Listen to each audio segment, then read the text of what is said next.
Okay. Hello and welcome to Rilton Winners Cup. This is a live event played on chess.com, played instead of the annual Rilton Cup, which is cancelled this year. So my name is Jonathan Westerberg and I will be the host for the event. And with us today is also Swedish Grandmaster Pia Cramling. Hello, Pia. Hello, very happy to be here. This will be very exciting. So we will try to manage this as best as we can. This event it's 16 players, and all players have won the Rilton Cup. That is correct. Pia, do you know? Yes, they are all winners. And the last place was taken by your husband, I believe. He played Juan Belon played a knockout game a couple of days ago.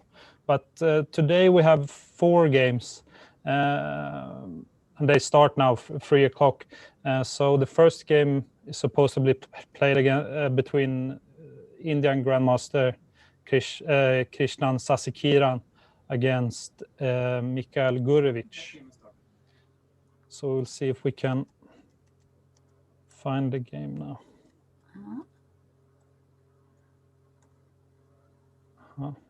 Yeah. So let's see if we can find it.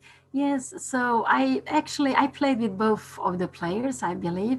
I guess with Mikhail Gurevich quite long time ago. With Sasikiran was last year in the French league, but I guess Sasikiran is one of the favorites. He's also one who won Rilton Cup just 4 years ago, while Mikhail Gurevich is more a trainer, I believe now. He's a strong grandmaster, but I think he's working as a trainer, especially in Turkey, even if I believe he lives in Belgium still. So yeah, it will be a very, very exciting match. Let's see. Daniel, kan du säga? Jag vet inte hur jag hittar. Okay, so we will get games here soon. So I think Gurevich, he won the Rilton Cup 88, 89. So it's quite a long time back. But we can see how many strong players, how many well-known players have been playing in Rilton. And here we have the game. And yes. Let's see if we can take it from the beginning. So Gurevich is playing white here, c4, the English opening. 5, knight f6. And a3 is perhaps a little bit unusual in this position, theoretically speaking. Yes. But probably okay since he's playing a Sicilian with 1 tempo up as white. Yeah, normally with white you can afford to make some little bit unusual move, and I guess white just want to play a game without too much fury, and because probably his opponent is more, knowing the last lines, so you just want to have a normal position and to play without to worry about the theoretical lines. So yeah, we see it's a Sicilian. It's like a Taimanov, but okay, you haven't moved the e-pawn yet. And it's a tempo more for white, yeah. But you have wasted this tempo with a3, but sometimes maybe you play the pawn to e4, so you could play it in one go here if you want to. So. And perhaps when you play white, you're not forced to take here, but maybe sometimes you feel obliged to take here on c3 when you're playing black instead of keeping the tension. Exactly. But normally when you black and white take on c6, it's the same position, no? But change. Then you're normally it's nothing critical. So I guess it's yeah. But now white has got the pawn more closer to the center, but black wanted to have more quick development, so that's why he. Yeah, felt he had to take but normally when you play Taimanov with black, you have played moved this e-pawn 1 step, but since this pawn is not moved, he plans to develop the bishop on the long diagonal here of the castle, bishop g2 instead. And this looks fine. It looks it's nice for white that you haven't had to waste this tempo with e3, and then you can go there, and I guess you're playing for d4 to try to take the center with the center. So. Okay. D3. So all games are running right now, so we will try to jump between them here later on. H6.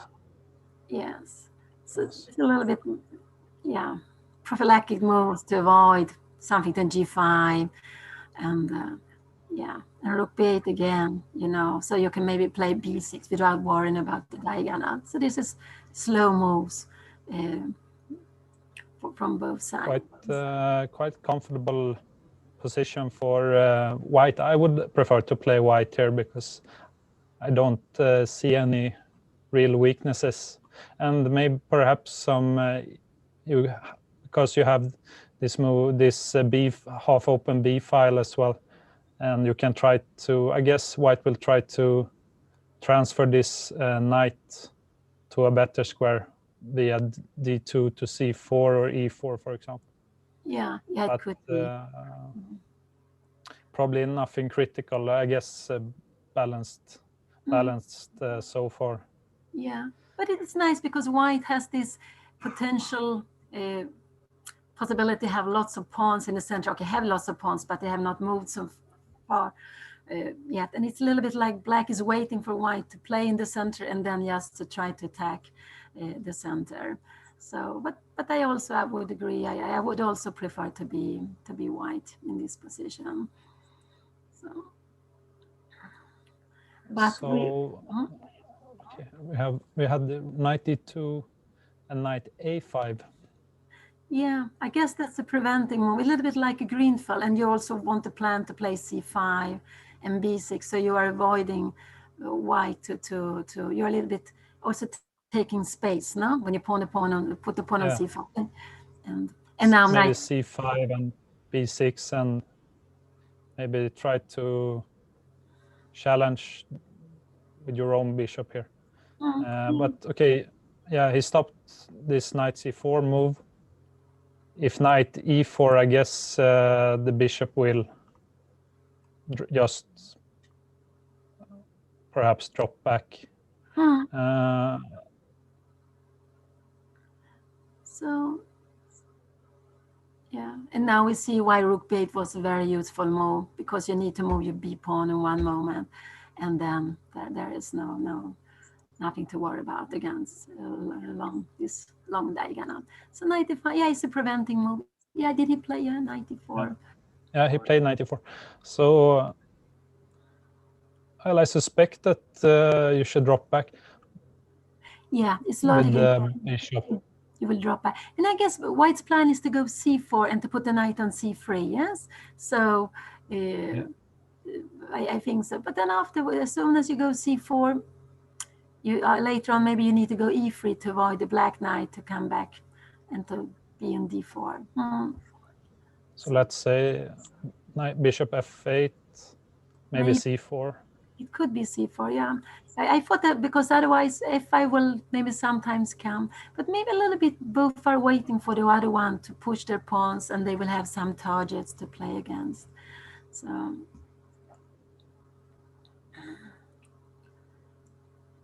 Okay, should we try to find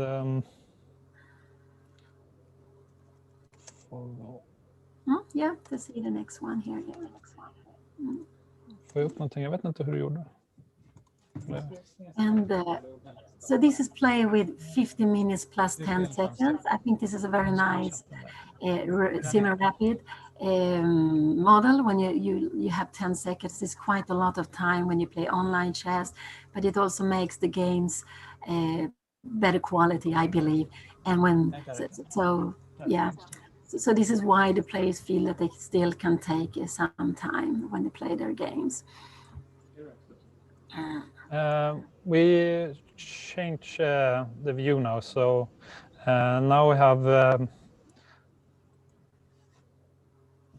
the first Swedish player, even though he's playing for Luxembourg, Mikael Wiedenkeller, against Yuri Jakovic from Russia. So we see another English opening here, but it transposes to, well, the Queen's Gambit decline, but with this C6 move, this is called something else. It's like the triangle, isn't it? The triangle, when you put the pawns like that. C6, D5, E6. And this E4. Well, knight C3, but I believe there are some sharp lines after bishop D2, and you can play queen takes D4. Yes. Yes. But this was avoided. Yes, but now knight c3 has become quite popular, and it's a way. I have actually also played this position once in the Women Grand Prix against Harika, and it's a little bit a way of just to get the position. It's not so dramatical to know exactly the moves here, and you open for both bishops. You have more space with white, and black will again normally try to play against this center. I guess c5, yeah, c5 is the main. Yeah. So black anyway had to play the c5 in two moves instead of just one. So okay, a3. Yeah, that's also a common move to play here. Yeah, because if you take on c3, you get a bishop pair, and yeah, so.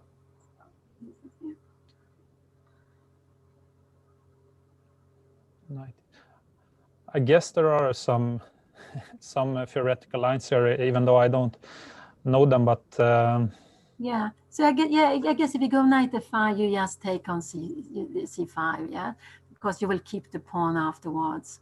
So yeah. So that's why black has to do something different here. Yes. Castle. Well, it resembles some kind of a French variation, but it's a little bit unusual having the knights on e2 and e7 and this bishop on a5. Now they traded queens, and it castled long. So this it's a little bit unusual for white having castled long in these positions. Yes, but it's fine. Yeah. My question, or the question here, is probably if this pawn majority is good or not on the queen side. Yeah, I think it restricts black on the queen side. No, the target you only have is maybe c4. But I mean, okay, you can, if you go a5, I guess there will be b5, and you will be pushed back. So it's taking space from black, I guess. Black probably don't have time for a5 now. No. This bishop has got to find a square as well, since it cannot develop the d7. So I don't know if black is supposed to play a move like e5, or maybe b6 looks a bit slow. Yeah, b6 looks slow. And I was wondering, do you want to play e5 and f5 with black, or you don't want it? So this is a little bit what I was wondering about. But yeah, so it's. And what is white's next move here, if we were to move again? Yes, I was wondering also, what is white's next move? Do you want to go knight f4? Because after then e5 never. Then after e5, you always have knight d5, yes? I don't know if knight f4 because you want to get out with the bishop, and then, I don't know, bishop e2, bishop f3, or where do you want, or bishop e2, yes, to keep it there and to put the rooks. So, but you're playing against black, because black has this little bit awkwardness with the bishop on c8, and to get the rooks to be connected with each other. So yeah, I guess that's why white so quickly wanted to cast alongside, just to avoid development for black. So, and we can see here now that black is thinking here, Starting to thinking think. for some time. So maybe more comfortable for white, at least in practical practical sense. Yeah, yes, it's absolutely when you look at it very quickly, like we do now, because black needs to find a plan, and this is so important to find a plan, but you need also to find a good plan, so you can improve the position, and that's why black now is taking his time. Yes. And Yuri Jakovic is one of those foreigner players who has come to Rilton very many years. I played with him more than one time during the Rilton Cup, and he used to come every year. And then after, I think he also has been the second dan for the Russian national team before. But I think that is not that any longer. Yes.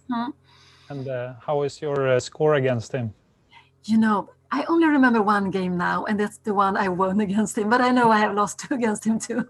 I beat him once with the Volga, and that was very nice. I think it was actually the day of I think it was the first day or second day of the new year. So it was a very nice day. But I have lost to him also. I think I lost to him in a Queen's Gambit Accepted. He always used to play that, and I was white, and I think I lost against him. So. But don't ask me the years, because I've been playing Rilton so many years, and also him. So it could be, it was some time back, yes. And I don't know. He's probably older than Wiedenkeller. Jakovic. No, he's born in the 60s. So Mikael Wiedenkeller is born 63. So he's the same year as me, and the same year as Krasenkov also. So we are free. But I think Yuri Jakovic is born maybe 61. He's one. I guess so. I think he's a little bit older. Yeah, but I'm not sure. Should we switch to Krasenkov's? Krasenkov is playing against Sergei Volkov. Right now as well, and they are probably quite recent winners of the Rilton Cup. Both were winning I think in the 2000, and actually Krasenkov won the tournament 2 years in a row. No, he won 94, 95, and 95, 96, and even 2012, 2013. So he has been 3 times, if I'm not wrong, winner. Krasenkov. And I believe I lost to Krasenkov 2012 when he won. Yes. Then he won also. Yeah.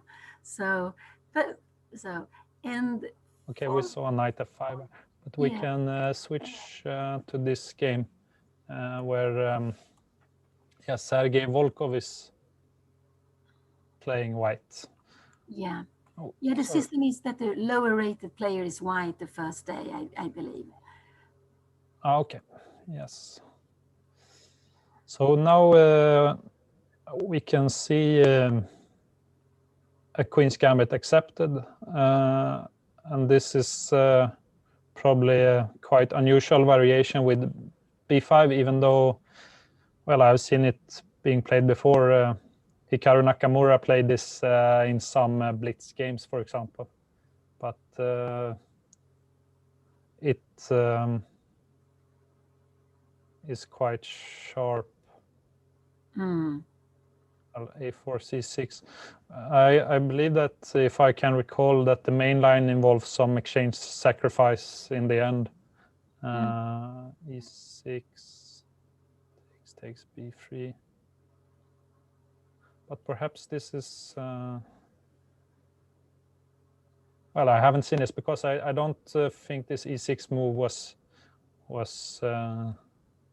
what I looked at before. So this is something new, perhaps.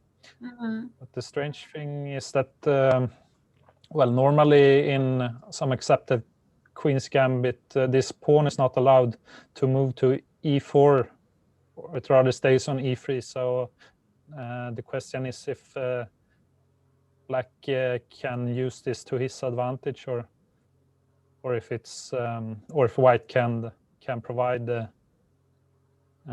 some cover in time here. So knight f6. Yeah, he felt obliged to give the square on d5. but it's well, if we just develop normally here with bishop e7 and castle, it looks like this pawn got to e5 too quick, but he placed this bishop b4 check. So I've never seen this before, but he tries to maybe. It feels like black is playing quite like easy chess, just trying to exchange. And pieces, somehow he wants. Okay. The good thing is, of course, black hopes that this d5 square is supposed to be good for him in the long run, but white has perhaps usually some initiative here. Yeah, Especially if he can. Well, sometimes you can try to attack the black king off the castle. You can see what happens here. Takes. You have to take with the knight. And we also see perhaps that this d6 square can become vulnerable for black if white can get a knight to d6 one day. Yes, So yeah, knight he e4. was wondering about changing the black square bishop for black, but okay, he wanted to have quick development. So because now you always have to be careful with some knight g5, maybe queen b1, knight g5, looking at h7, and then of course you have c5, d6. So you have some nice squares for the white knights here. Yeah. Black have good white squared control over the white squares, but he has given up the black squares in the position here. So I guess we will see if he can afford.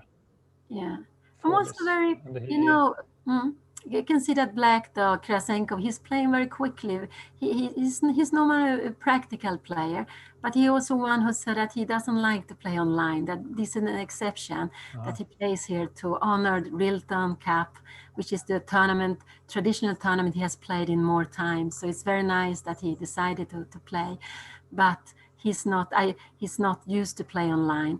But so I guess he has decided very early how he wanted to plan this game, and that it still goes according to his ideas for black. Yeah, I guess it's very normal to play some different openings when you play online chess compared to long games, and many players perhaps have some special rapid or blitz openings or new tries. Yes, because I think. I don't think Krasenko normally play Queen's Gambit accepted, so I think this was just probably a surprise here, what he chose today. Okay. So we can see what happens here. He moved the knight here to d6, knight e7, knight g5.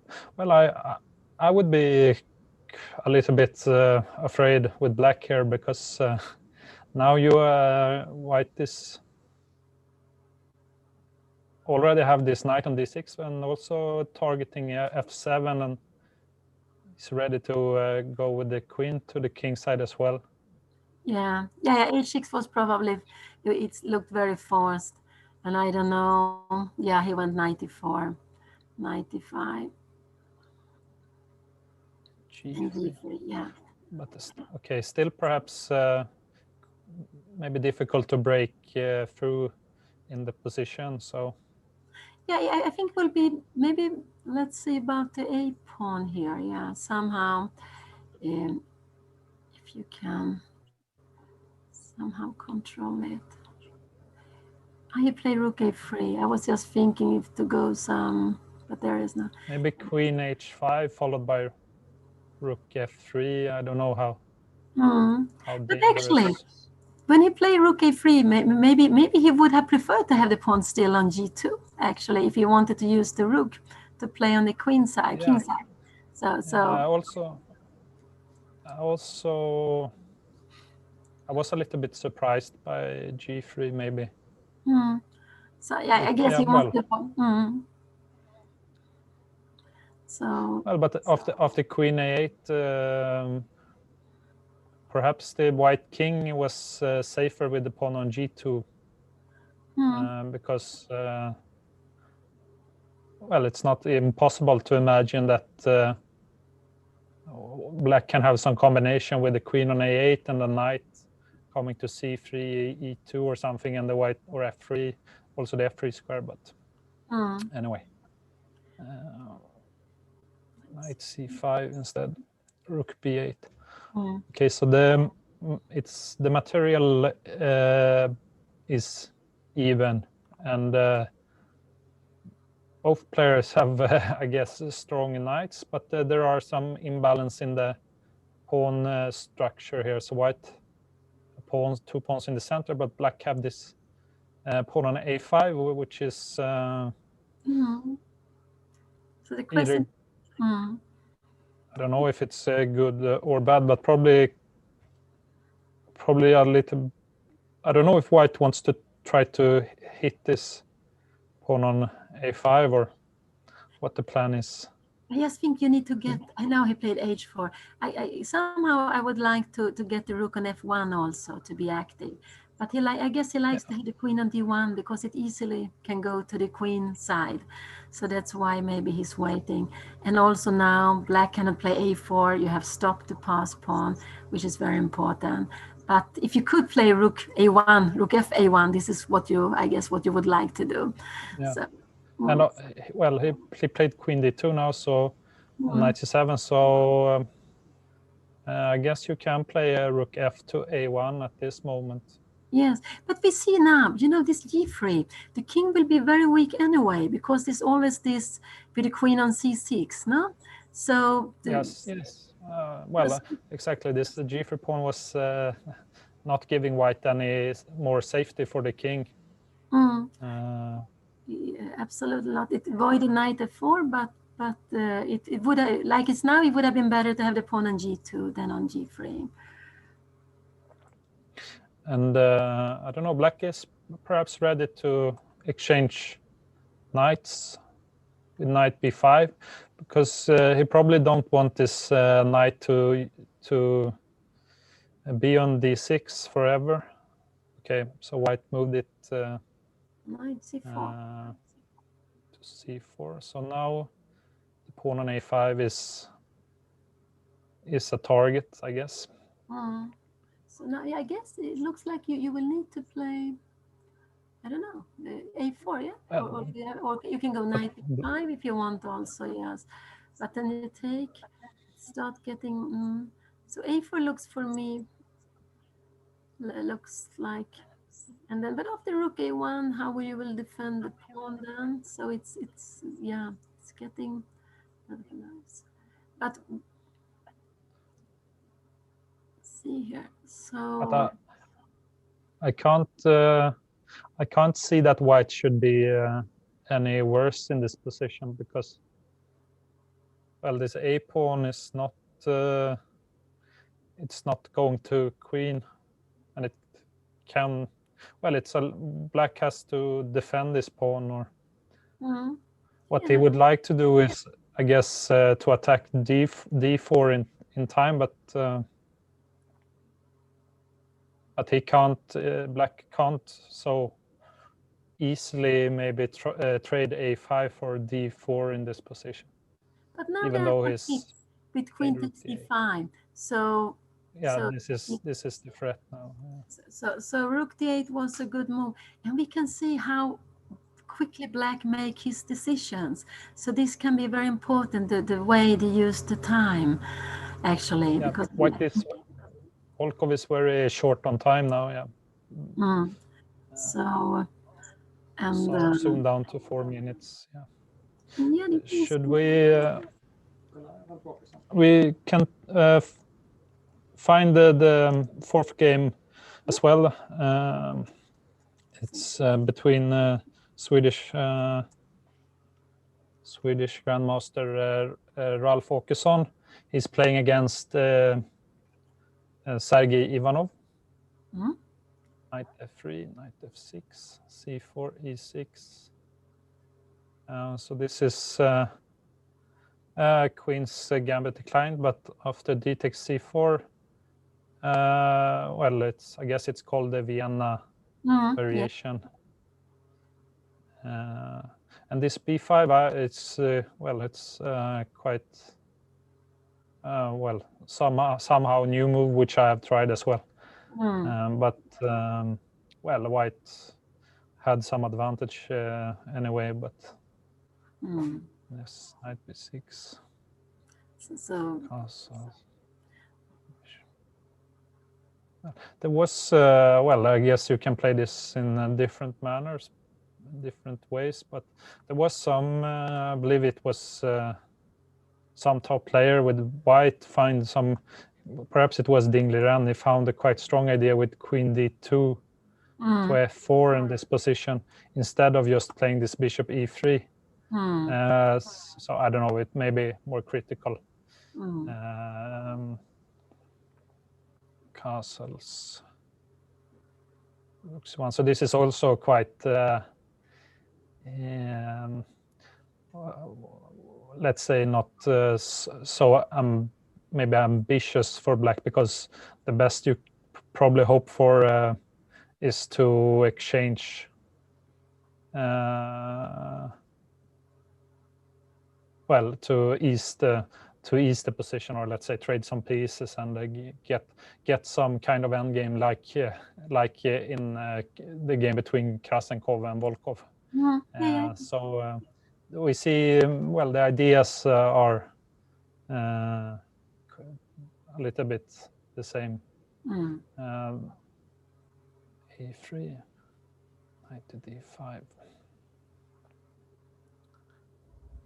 queen d2, queen d7.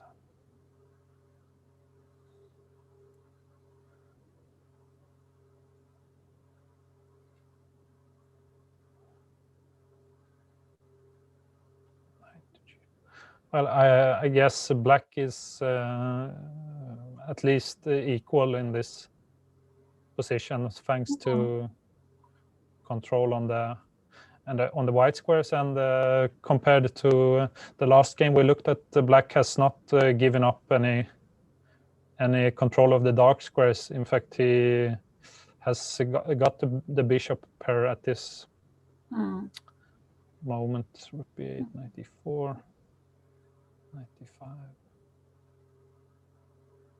takes.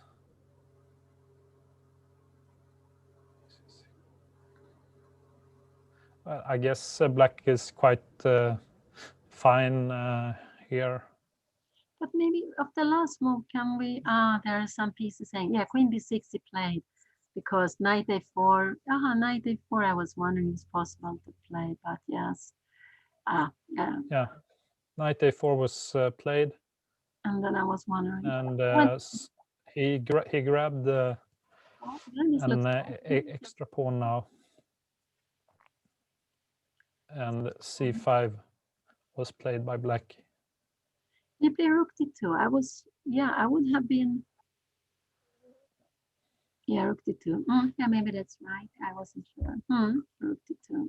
So, well, it's quite sharp here.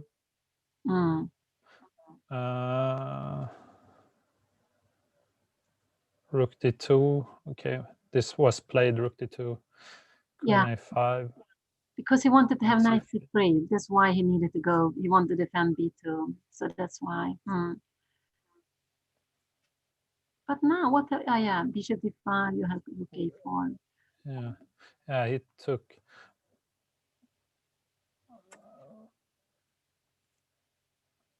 Bishop c6. So white is still one pawn ahead of black, but well, I suspect that the compensation should be enough for that black can get enough counterplay for this, but that is still to see.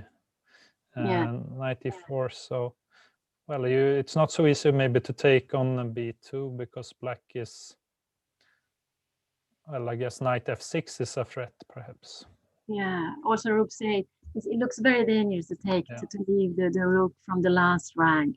So it's always very tricky when you have a knight and a queen to get close to the opponent's king. And now then after b4, so to my eyes, white is a pawn up now after, well, probably some not the best moves were played, because I thought that Ivanov was perhaps even slightly better after the opening, but in these complications it looked like Åkesson was able to handle this position better. Of course, difficult to convert this still. Yes, and he also have to be a little careful with the back rank, so he will not get problem in the background as a rally for white here. Yes. Yes. Yes. Knight f6 was played anyway, so okay, so he's he has a rook there. Making use of, let's say, if you were to take, which is probably quite bad, you can take on f6, and the rook on b8 is on 3. Exactly. So the knight f6 is a nice move. Yeah, because you are also threatening to take on h7 if you were to move the queen now.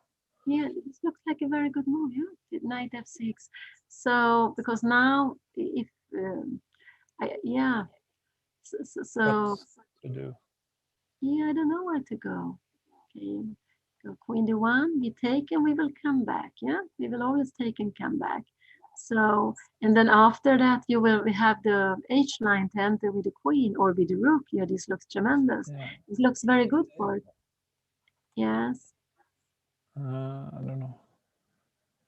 Hur kan jag flytta fler drag? Jag lyckades bara göra ett drag när jag analyserar.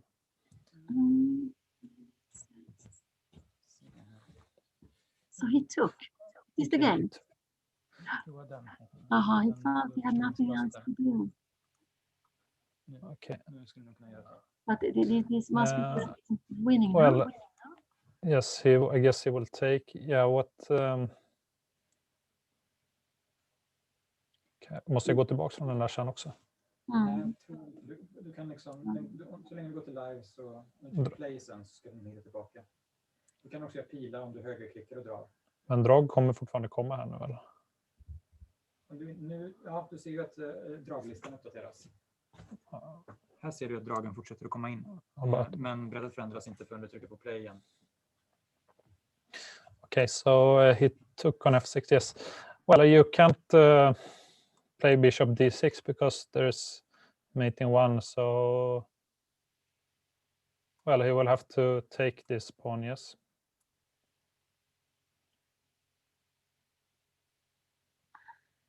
Yes, but then you take the rook, but this is just, it's a pawn up and it's exchange up, and you rook 8 and bishop b5. So, okay, not bishop b5 yet, but rook c8, and then you will be tied there with your. It looks over, yes. Yeah. So let's see. Oh. Well, okay, yeah. So. Well, I don't know. This was.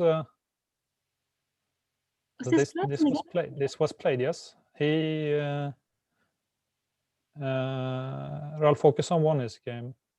Oh, very nice for Ralph. Yeah. Very nice. So we. Okay, it's not finished. It's not finished. We're still playing. Okay, I will try to find it again. You can also do like this, only very simply. You can switch and switch back, and it should go to the live. Okay. Okay, so this was. Okay, the game was not over. Well, he didn't take on. f6. Why didn't he take on f6? It looked. Play rook e4. Okay, so this was. Now he plays. Okay, you want to play it well. Well, okay, this is perhaps just as good, because now you take on, well, you take on b8, I guess it takes and the everything is falling. everything is falling. Yes. So he played. Yeah, he took on b8. Yeah, now it was. The only move is king e7. Yes. But you can, well, you can take on. You can take You on can a7, take on a7 is probably easy. and then you can change queens if you want. If you get worried for anything, you can always change queens. Yeah. No, this is just. And also we see that Ralph Åkesson has good time. So Should we? Well, I guess we can say that Åkesson will win this game, but we can perhaps look at. Well, I went back to the first game here between Sasikiran and Gurovic, and this is well, the live position now. They are both low on time here, so both are just under 1 minute, but they get 10 seconds for each move they do. So it's equal material here, and I don't know if white is any better here. It looks like it shouldn't be any problems, because black can become active in this position, maybe with I was wondering. queen c3 here. I was wondering that he dared not to take on e6 to go in for the different color bishop and to play d4. This is what I would have done. But maybe he was worried there could be something against his king. But I think... Well, it looks drawish. Perhaps some repetition now. Could be, but it's also very psychological that you repeat 1 or 2 times and then you play something different, because in that way you won some time, but you're also showing you have still interest to keep the game going. So, but let's see. Now actually white is thinking here. So, but if you want to avoid what's the best way to avoid I don't know. repetition? Can we go queen a3? Maybe he wants to go here. Perhaps, I just want to perhaps you can claim. I don't know. No, yeah, the game was drawn now, so they will play each other again tomorrow. Yes. So let's see. We had Wiedenkeller, and this game. Now they find themselves in some endgame, which doesn't it look sensible for white? The late, it looks like only white can win, no? Because you're coming up. You cannot really move this knight, yes. Yes, and so. But after king before you go king f6, no? Just to. So it's not. It's not so easy. It's not so easy, because he went king d4 and we go king f6. Yeah, to avoid it. Now you have, but if you move the bishop now, then the knight is free to move again. Yes. Yeah. So maybe this is a draw actually. Yeah. Could because in some moment, okay, you can go king c3, h4. Maybe you want to go bishop d2, and the king will come. Yeah. So and you can wait, and then it will be a draw. Yeah, it's difficult to see. The black is not. Wiedenkeller is very low on time now. Yeah. Yes. So he realized he had to go back, and I think perhaps he's perhaps happy with a draw, and now if he can't find any winning idea, then he should. Yeah. And I think this is a draw, because you go with the king before, king c3, and but maybe yes, he wants to be ambitious. But if you go now king d6, we will go bishop h3, so we will go for the f5 pawn. And white can just move between. I don't know if white can move between h3 and g2, but you want to perhaps. Well, I guess he keeps the draw under control at least. There shouldn't be any danger. Well, and this game was also drawn. What happened here? Actually, Sergei Volkov won this game against Krasenko, so maybe we should go back to this position. So we were here when we left the game, Yeah, rook d8, and then so you play rook fa1, yes, putting more pressure, and I forgot that the knight on c4 still defends the queen on d2. So yes, he wasn't ready to take on c5. Not yet. Knight b5. Okay, so I was wondering a little bit about positions like this, if black can be able to trade a5 for d4. Took that directly. Is there any? Okay, so now Does it look good? Queen. I need queen before. And there is no problem. Queen f3. So there was nothing. Queen f3 looks looks fine. Rook e1. Yeah, no, now this is not now. So this was not sufficient.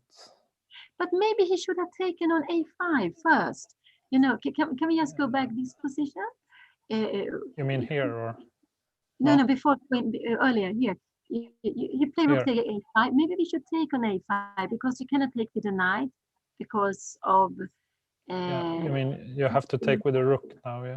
And if we play the same things, I just wonder, is there any difference because you don't have rook e1 later? This is what I was wondering. If you go now run knight take d4, how is this? I want to play the same, but do you have rook a2 maybe it's just, I don't know what's happening here. It's very.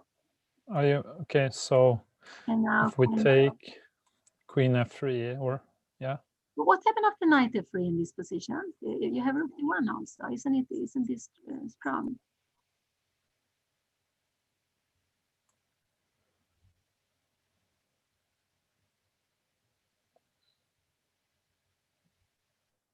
Okay, you have to go maybe king f1, but so,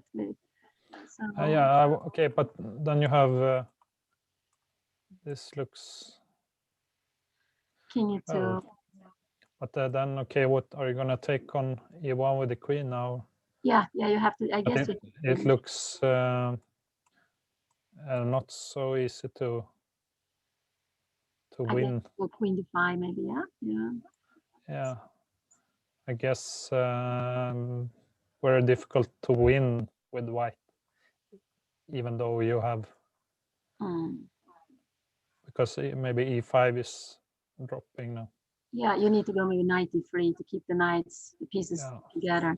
But okay, I just thought that it could be. I didn't know the reason why he didn't want to take an a5, why he wanted to keep it like this. But okay. Yes.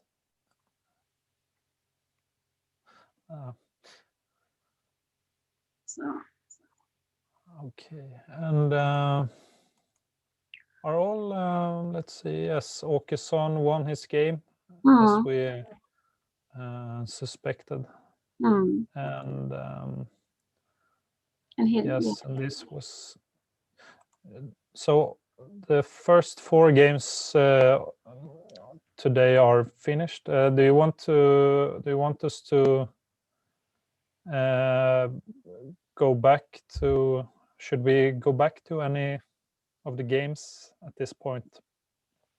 We didn't really catch everything that was going on. Perhaps we can go back to this game between. We can just go back to where we left the games. This was the first game we saw, and in the let's go to the game.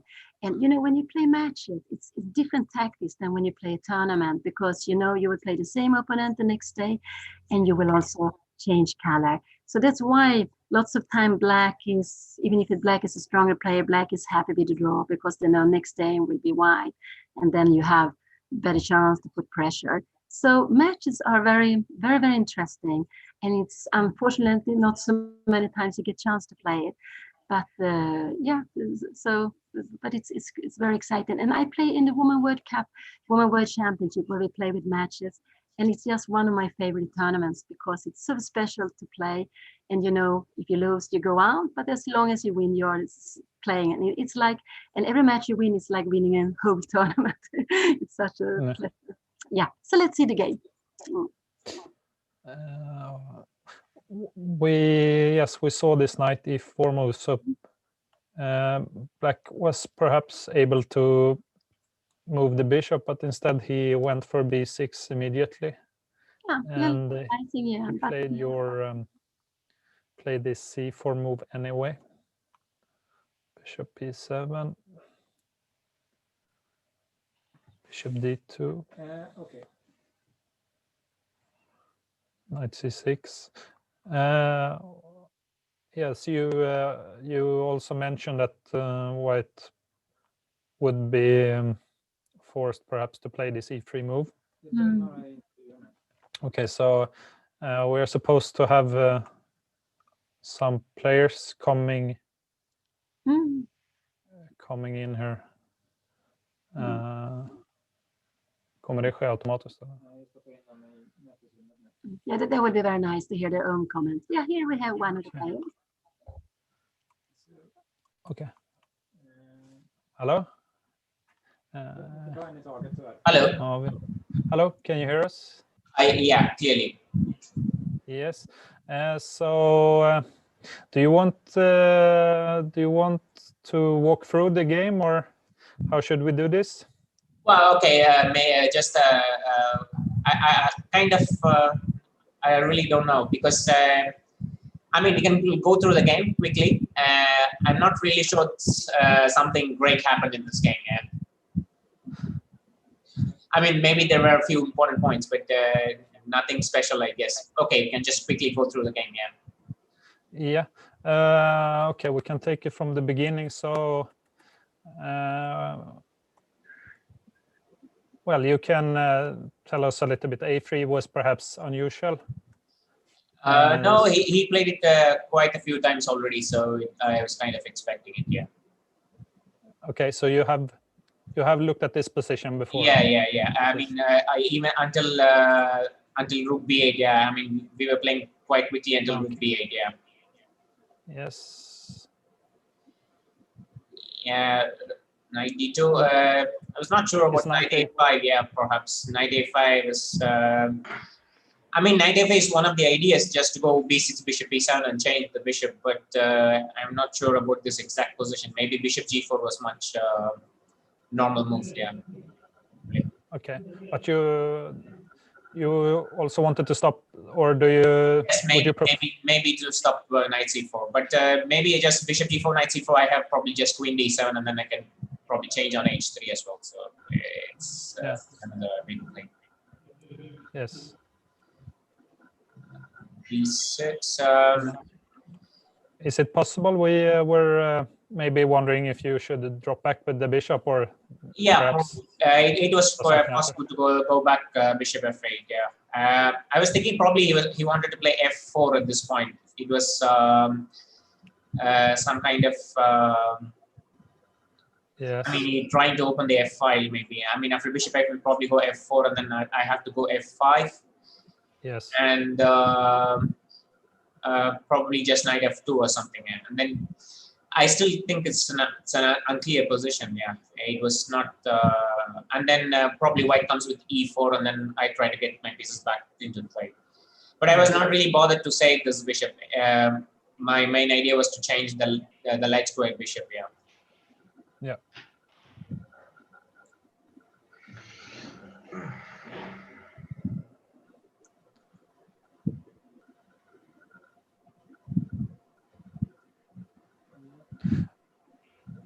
Yeah, here I thought maybe knight c3 was quite interesting. Yeah, just to keep more pieces. Yeah. Yeah. And then if something like queen d7 to go maybe knight d5.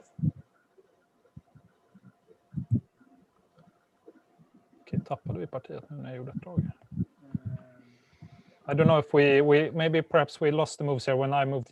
Can you can tell us the moves? Yes, he took on d6. He took on d6. I was thinking probably knight c3 was more interesting. Yes. Yeah. Because after something like queen d7, maybe just go knight d5 and bishop c3, perhaps try to get in some f4 kind of moves. Yeah.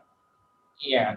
Okay, something like queen d7, knight d5, and then knight d5, yeah. followed by bishop c4. Bishop c3, and then trying to get in f4. Maybe get the rook into center and push. You wanted to push f4 or something. Yeah, I was going to play something like knight e7 at this point, yeah, and then change a little bit, yeah. So, okay, Yeah. goes on. But would you prefer to play white here, or do you think just equal? I think it's probably roughly equal, yeah. It's just so. So when he took on d6, after queen d6, I thought maybe he can go c5 at this point, yeah. It's a little bit tricky, yeah. And then I have to move and probably goes rook fc1 or something, yeah. Yeah. So cd and bishop c3, queen d7.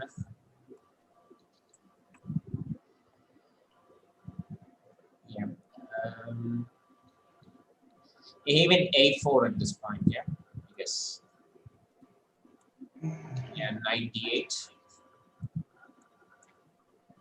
f3, yes.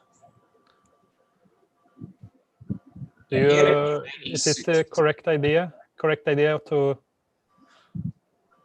keep this bishop at? Yeah, I think so. Yeah. Because after the exchange of bishops, then I'll probably go simply knight e6 and maybe even have some chances to play on the light squares. Yeah. And what you played? What did you do now? I played knight e6, I think. Knight e6. Yeah, and then I guess he went e4. E4, yeah. Yeah, e4, yeah. Okay. And then I went f4, yeah. Bishop h3, I was not sure, but okay, yeah, it's kind of queen f7, a5, and then I went bishop c8, yeah.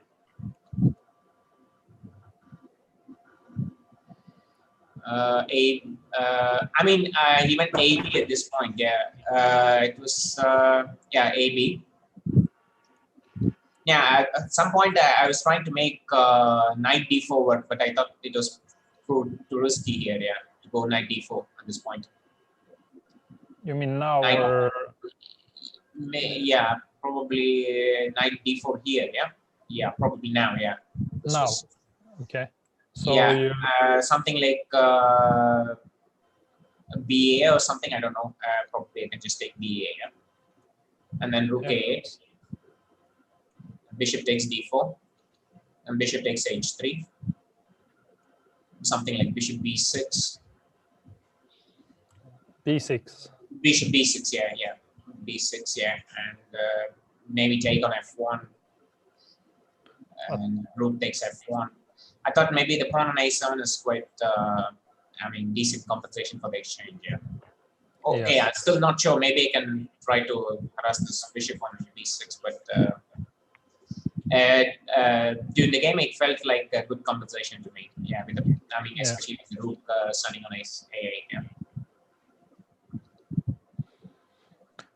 What happened? You took on b6, and then he went bishop g2. Yes. And I went b5 at this point.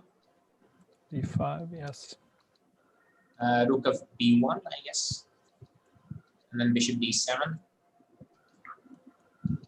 d7. Just protecting this pawn on b5, and then take on b5. Bishop takes b5. Here, I guess even queen d1, I guess, yeah. I guess so, yeah. Yeah, maybe at this point probably missed something. Yeah, I was not exactly sure. Okej. Kan vi, jag ska se om man kan jag gå tillbaka till partiet. Jag tappade partiet när jag gjorde lite drag. Du kan ju dels gå i draglistan. Ja, men den har jag gjort drag nu. Så det, Ja, är det dina drag? ja, jag måste kunna uppdatera. Prova den cirkelknappen där. Ja. Okay, yeah, sorry. So there was only one moment of interest in the end there, probably just because I think he missed a promising opportunity with Queen B3. Yeah, I mean we were playing in the end of time trouble just here. This point, what was this? Queen C8, and at this point here. At this point, move number 34. Move number 34. On move 34. Yeah. Okay, maybe promising it's a bit too strong. I mean, I thought he missed probably just Queen B3 here. Yeah. I mean, just to have this idea to take on F4 and then to maybe try to roll the pawn, but it's maybe not much here. Probably just nothing. It's just, I mean, after Queen B3, I'm kind of forced to play maybe Bishop D7 or something. And then you. And then maybe take on F4 and then try to get some D4 at some point later. But I don't think it's anything serious here. It's probably just draw. I mean, I can just move away King H8 or something. Yeah. And he also has to watch out for some Queen C1 check and so on. So probably not. Yes. Okay, so it was nothing serious for any player in this game, or? I'm guessing probably the engine will say something different. Yeah, I'm not sure. Okay. I probably have to check. Yeah. Yeah. Okay, but so you will play each other once again tomorrow then. You will play each other tomorrow. You will play each other tomorrow again. Yes, to see who will be the qualifier. I guess we will change. Okay. Thank you very much for joining us here and looking at the game. We will perhaps see you tomorrow as well. So we will talk a little bit with Sergei Volkov now. Okay, thank you. Okay.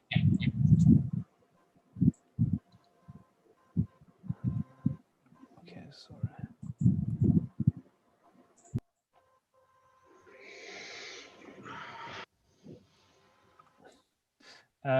Hello, Sergei.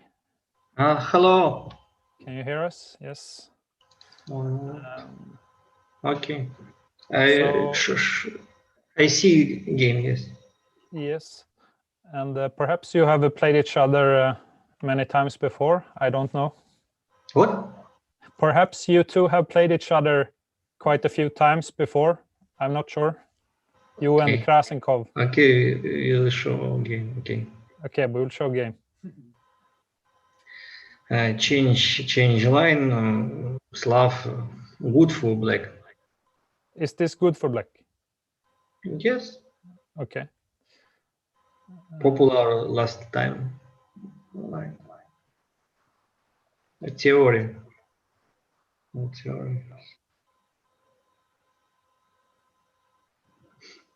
This is still theory. Yes, yes, black good position. Yes.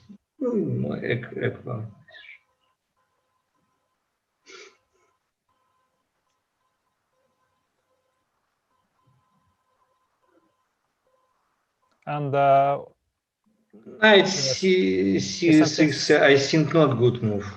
Maybe better. Bishop B7. Maybe this position little better white. Isn't this a good move? Knight E4? Knight E4? Yes, knight for E4 good move. Yes, ideas put knight D6, knight Yes. Limit Right. limit queen and good stand. Yes. Yes. All right. Play white good this moment. No. G3 bad move. Yes. Repeat game need play quickly. Better rook a3 and ideas G3 maybe made Yes. attack. Yes. Yes. Right. Yeah. Right. The idea made attack. Yes. Yes, and also your king became weaker after G3 as well. Yes. After What G3, position white maybe a little better, but not right plan. Right plan, yes. Need one move earlier, yes. But again, need play, but yes. Yeah. What? Oh, But not what good move. Oh, back. Need rook c1, I think. C1. Yes, of course. Yes. Threats for queen c6. Yes, right. Yeah. And what should he play after rook C1? Move the queen here. Yes, and you are better with white not here. good to stand knights. White bet. But here you're better, or you're Yes, not worse. white better Yes. here. Yes. No. Let's see. Yes. Last move not good. C4. One moment. Knight d6, very good stand. Knight need not change this position. But Yes. any move, but not similar knight. Continue. Bet. And next bet, yes, of course. Yes. Lost position white. White lost position because White is lost. Yes, lost. Yes, but continue, but not. So should Better take. Should he take on A5? Yeah? No, or maybe write this 4 on after b4. Yes, taken. No, not good move. Take e5. A5 here, yeah. Yes. And what should? One moment. Maybe. No. Back. Take here. Yes. Yes, and you have to take with rook. Yeah. Yes. And after d4. If take knight c4, a5, take queen c5. Back one. If take knight, take queen c5. Yes, like this. Yeah. Yes. Queen. Yes, so you have to take with the rook, and then we were just looking. Game not. Yes, it's lost position. Yes. How is it lost? Can you take on b4 here? Might, I think. Yeah? Is black winning? I think yes.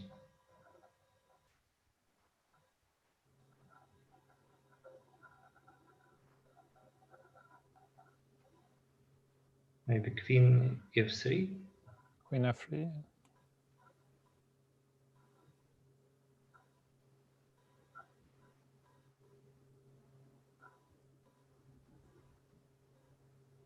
Main threats. First line and mate, I think. Yes. Knight E2 and D1 and F2, but many trades, I think. Black mistaken, yes. Black So missed win, yes. yes. So sorry. So you were here. Yes. Yes. Draw position need knight F3 and total check. Yes, this is draw. F1 and H2 check 2 and repeat position. Yes. Yes. Yes. So he could have. Black could have made a draw here, but Black try win. Yes. Queen F3. But this was. Yes. Again, mate threads need threads knight A2. Yes. But you stopped with the rook E1 here. Yes. And let's see, rook E1. And he gave check. He took knight E4. Back. Maybe take rook. No, rook. Yes, right. Maybe next move white take rook.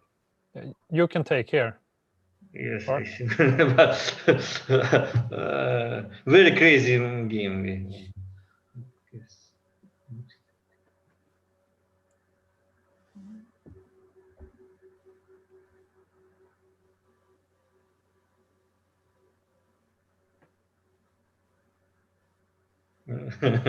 Yes, so I look at the many times before. Yes, this idea.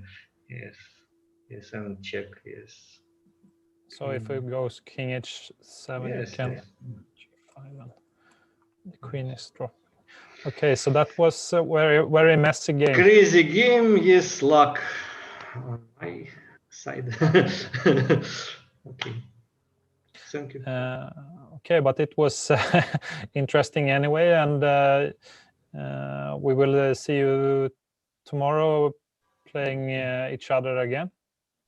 And I thank you for walking through your game today, and we will switch in another player here to the studio now, I guess.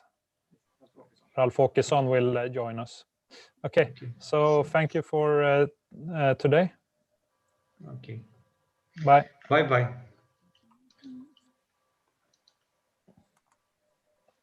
Sorry. Okay. Can you hear us, Ralf? Ralf, kan du sätta på mikrofonen?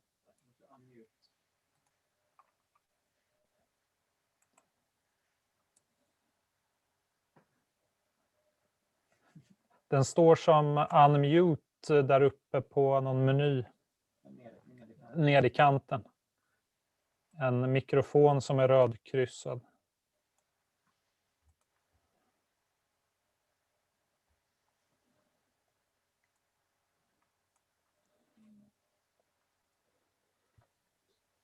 Okay.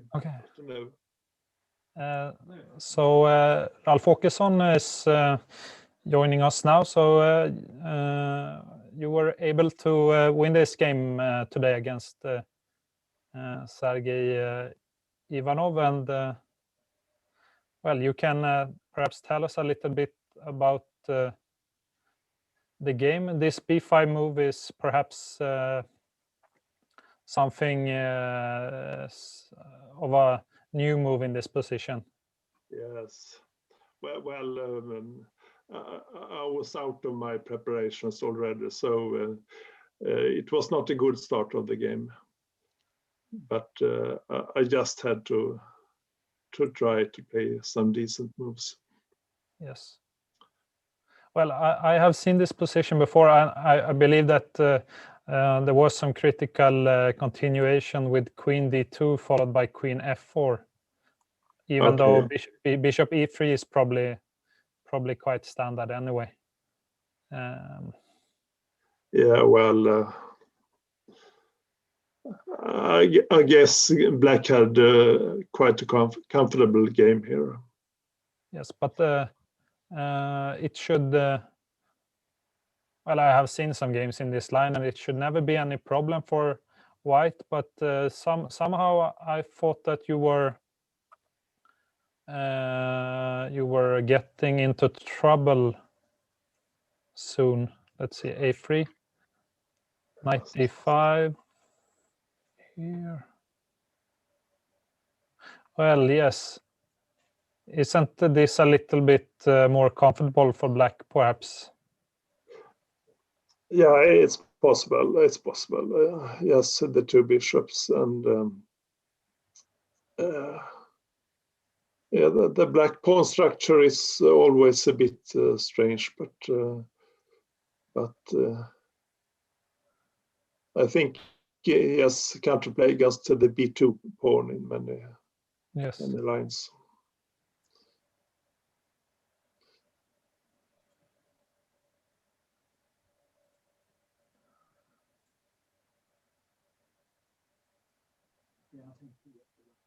Yeah. Yes. Pia did. I don't know if what really happened here. We were just looking at this very quick, and I thought that Black was doing fine, but somehow. Well, Ralph, you won this here at this moment. You picked up this pawn on c4, and you were able to keep this pawn for the. Well, Black didn't get it back, so. No, it was quite messy here, and I really think there was some improvement for Black. Yes, here after c5, it's this is not so easy to in a blitz game to see what's really going on. Rook d2. Well, if I play knight takes c5, then I will give his queen for 2 rooks, I guess. And I'm very weak on the first rank. Yes. So White can take. Let's say take. We can make the moves takes. We can take on c5 and take on d1, but then White is also tied down here on the first rank, and already I guess you are threatening a move like bishop a6. And here queen b3 doesn't work because you can take on f1. You can take on f1. Then give a check on a6. So not that didn't look very. Let's see if we can go back. Sorry, that didn't look very promising. So instead you played, let's see, rook d2, just keeping the position for the moment, and he can. What I don't know what this. Do you have a threat in this position, or knight c3 is your next move anyway? Maybe now knight takes c5 could be an idea actually, because now he will have queen b3 in the end, so it's different. Yeah, now perhaps you're. Yes. At least it's a much better version. So queen a5, knight c3. But yes, in this position, the best Black could hope for is perhaps compensation for the pawn, but he was not able to get it. Actually, he got into even more trouble quite fast after. Yes, after this knight e4 move was quite important, probably. Yeah, I like that one. Yes. So, well, maybe bishop c6 wasn't the best.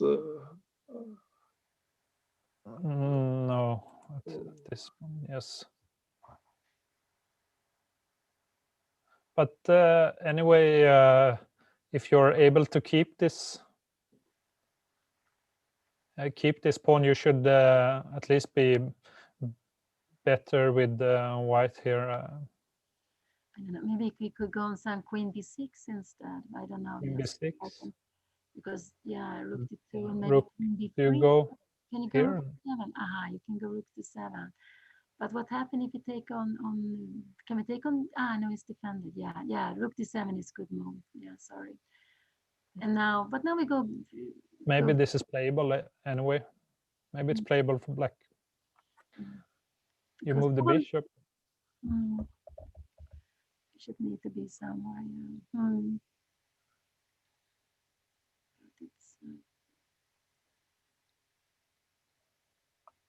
But it's not clear because.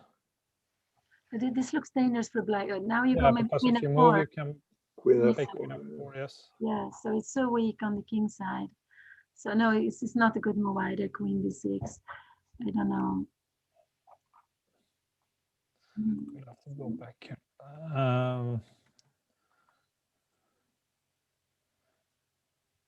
Well, yes, the bishop is.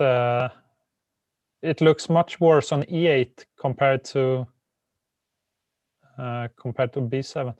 For instance, well,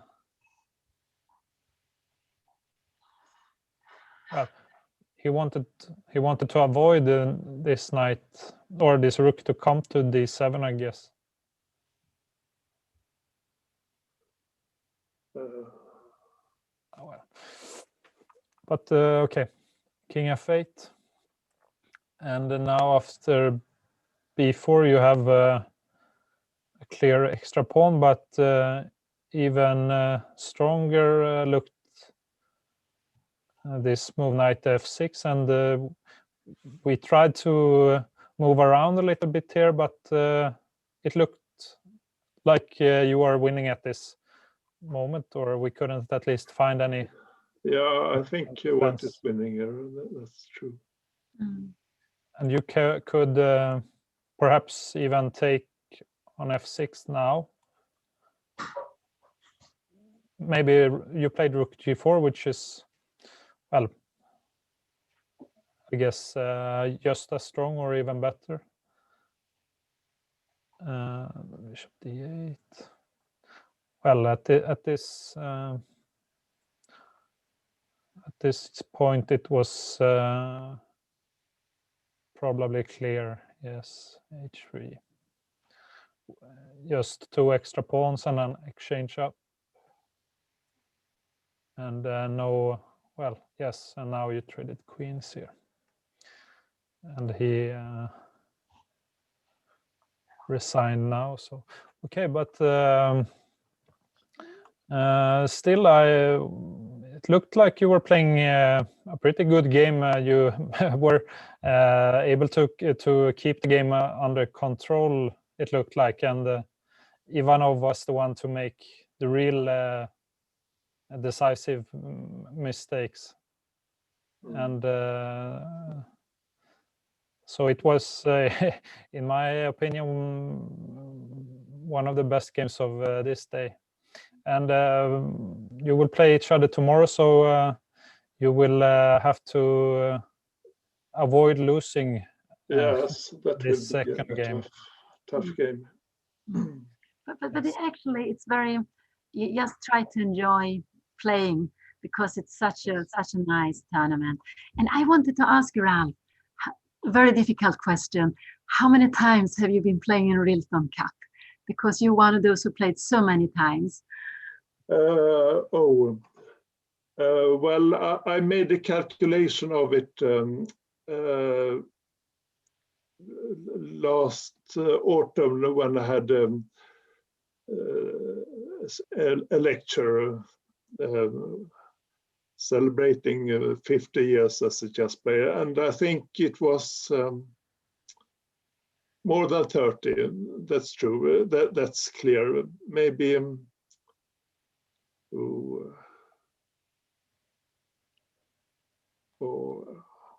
Yeah. I'm not sure. Well, I can easily find the answer if I will get some time, but I don't remember now. But well, maybe 35 times or so.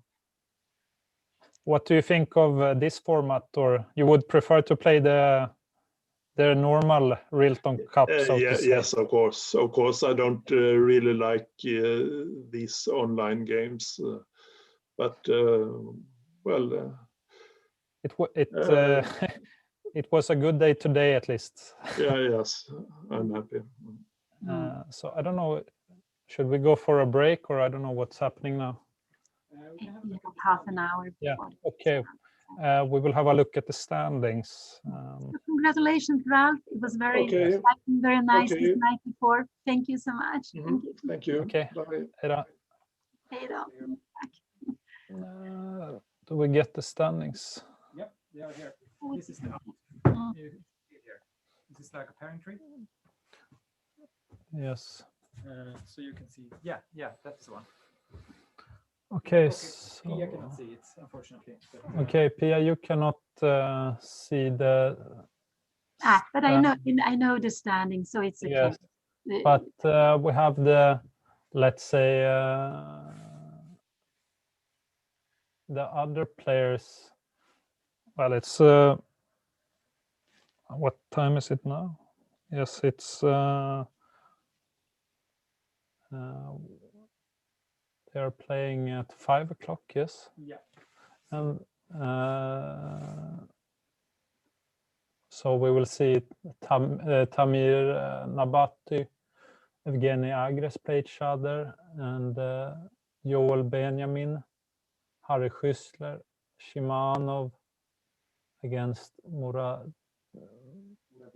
Muridiabadi.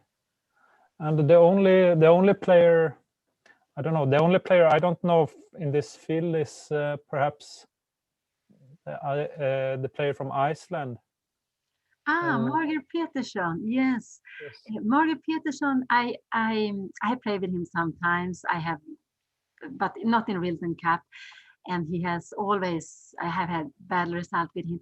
He's about the same age as my brother. So my brother played with him in lots of junior championship. But like many of the Icelandic players, they were all professional.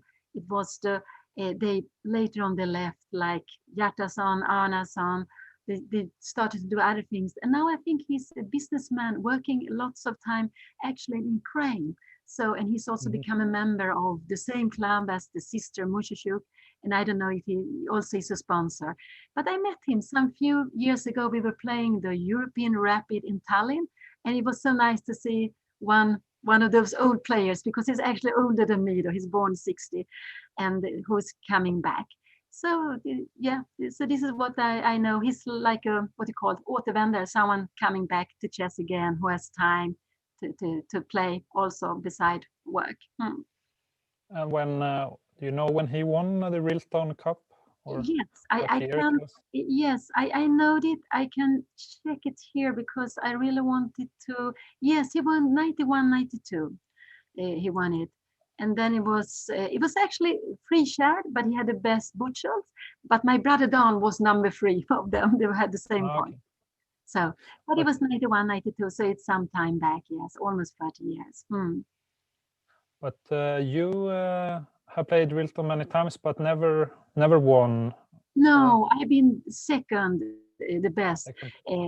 I've been that's the best, but I have never won actually. So yeah, it's like that. I guess I'm a little bit too solid to become a winner, actually. But if you play many times, perhaps you will win anyway. Yeah, we hope so. No matter of your style, but Yeah. Okej. Vad ska vi göra nu? Jag vet inte om vi ska ha en paus. I don't know if you wanted to see some games like the game Mikael Wiedenkalla, we didn't see all the moves, or if you want to have a break. Yes, we can. Because We there were can see what happened. We Yeah. missed a lot in this game. Yeah, and so here, yeah, we had this end game. And now we play knight f5, yes, but I don't know. Was to get away with the bishop pair, perhaps. I don't know. Bishop c5 looks so normal, but I don't know what he played. And he wanted to take away the bishop pairs. And well, white wants to make it difficult for black to develop this bishop. Yeah, that was quite. He just played, but I don't know what is happening here. Can you somehow? Yeah, the knight on Well, it's white that tries something. He played knight to b5 here, which also looks look fine. And then came bishop a6. Yeah, that was a little bit surprising move, but maybe this is good because you have this weakness of c4. So I don't know. I guess would you go here king b2? Yes. he didn't went for he didn't go king b2. Perhaps after king b2 you play rook c8 or Yes, you go rook c8 and then you have to go rook c1 and maybe then you go rook d8. So maybe you go without a rook to c8 actually, could it be? So you can go, so something goes wrong here now, yeah, and now we have rook fd8. No, but then rook fd8 you have here, yes. So he let's okay, we can just refresh here. We'll take it from the beginning. Here. Yes, so he decided to take on a7 at this moment and trade pawns, but perhaps it's well, it's not I guess worse to have less pawns when you have a pawn majority. Let's say 2 against 1 can perhaps be better than 3 against 2. Yeah, but this bishop got developed. Yes, and also now you have this d5 square. It's white has to avoid that black can put a piece here. So if you could, you would like to keep the pawn on c4, but I guess there was not any time for white. Not enough time, yes. And now he hits this knight on e2, rook to f to d8. So, well, at this moment, black hopes that he has an equal position now, perhaps. And now we see this knight on e7, how strong it is, how important to keep the c6 square, because in lots of endgames where you can get a knight to c6, it's just tremendous. But with the e7 knight, this is avoided. Otherwise, white would be winning if you could have this. But, yes, so it's very important to cover this. This square for black. Cover this square. King b2. Knight d4 was played.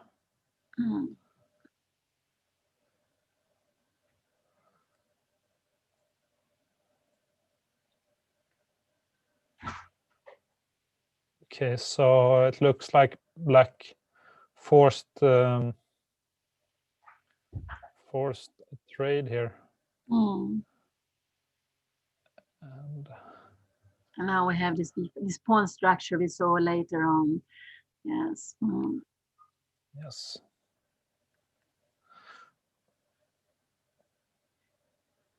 But he was never able to create a passed pawn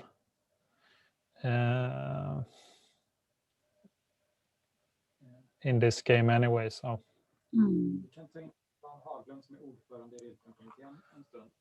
It looks like, I don't know.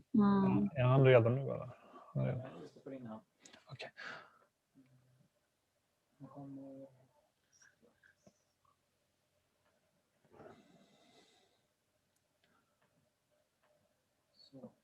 So we will have Dan Haglund here joining us from the Rilton committee. Hello, Dan. Hello.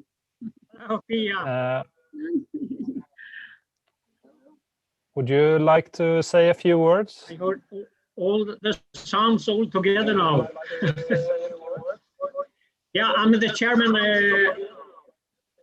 Hello. Hello. We hear you. We hear you.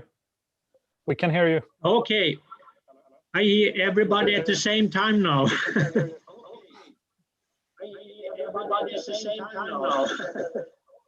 Yeah. But yes, I'm very. It's a lot of echo here.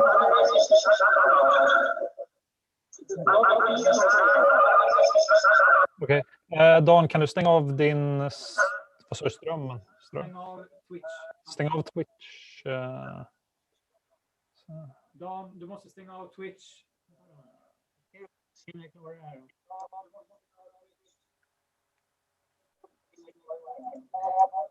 Jag ska stänga av. Ja, det blir rundgång om du tittar samtidigt. Kanske. Det blir rundgång om du tittar samtidigt. Vänta då ska vi se.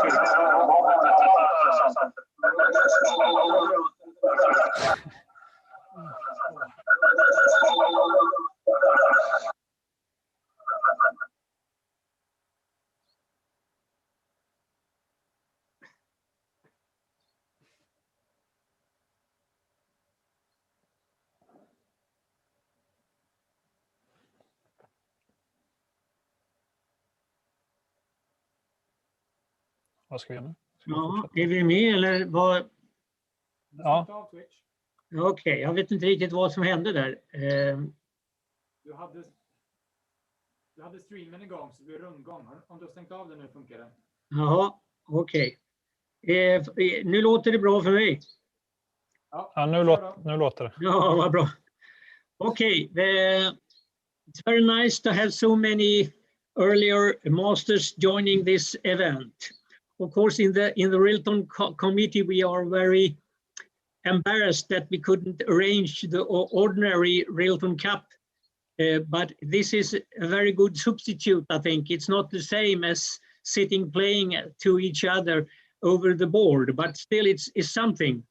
And we are very pleased that we have so many masters coming up to this event. It's very good to have them there, even if a lot of them have many years ago their championship. So I think this is a good event, and we look forward to see what will happen. So thank you very much, all the participants in this event. We are very pleased to have you here.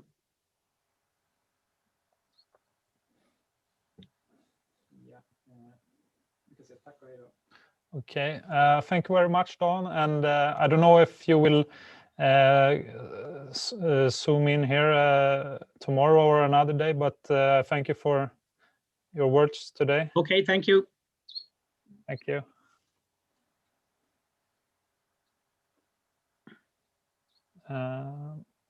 Should we? You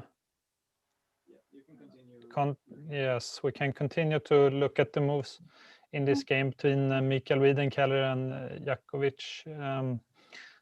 So probably not any advantage for White at this stage. Perhaps. I think it looks like White is waiting here. Yes, that is White is a little bit just waiting, stopping Black to push the pawn further, but it's not so easy for Black to move the pieces, or for White to move the pieces. So here actually. Yes, let's say if you play Rook D2, you can even, let's say Rook D2, you can even take on B5 probably. Exactly, there are tactics, and somehow the White King has to stay where it is. The rooks have to main, So it's not easy for White to move any of the what is it, 5 pieces, no? So yeah, Black were able to make this well, this bishop on g2, so it doesn't have any. There are no targets on this diagonal anymore. Exactly. Not so easy to play white here. I would be a little bit afraid because black have all the, let's say, improvement moves, like king f6, and probably wants to expand with the pawns on the king side and in the center. Yes, f4 looks very necessary to stop e5. Yes. Maybe he could have gone slower. Maybe he could have started with g6, because in general, I don't see any improvement here for white. So it's like white has to wait, and then black can play very slowly, actually. Yes. So the difference is now, of course, that if you play g5 here, you can take en passant. Therefore, perhaps even playing slower with g6, play h6 and g5, and you want to open some file here and create a weakness on f4 in the end, perhaps. And open the g5 for the rook to come to enter. Yes. So not let's say not so much of an advantage for black in those positions, but probably or maybe a better chance, because I guess this pawn on h5 was difficult to attack. So white was able to stop these 4 pawns with his 3 pawns. And knight b3. And now they exchanged the last rook here as well.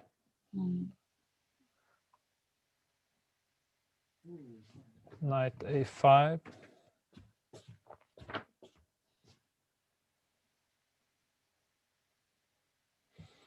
Okay, so but isn't black the one who's trying here, even though? Yes, that's what I also thought. But I guess white makes the right decision, because now after knight e5, you have this knight which is not playing a5, and then how can? So probably something was. This is not the right way for black to try anything, because knight e5 was very strong, and without the knight, if you could have the knight on c5, it's different. I don't know. Yes. But I guess after h5, black didn't see a way to improve the position, and that's why Yes, his pieces are already put on the best squares, and you perhaps you can still not. Exactly. Well, so I also prefer this g6 move, because white doesn't have any ways to really improve.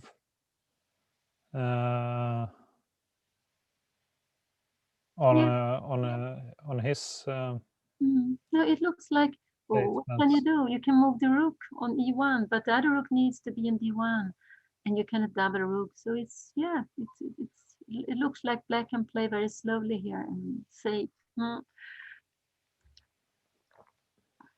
But of course, we have. It's not easy when you're sitting there and you have to take the decision. So. And this.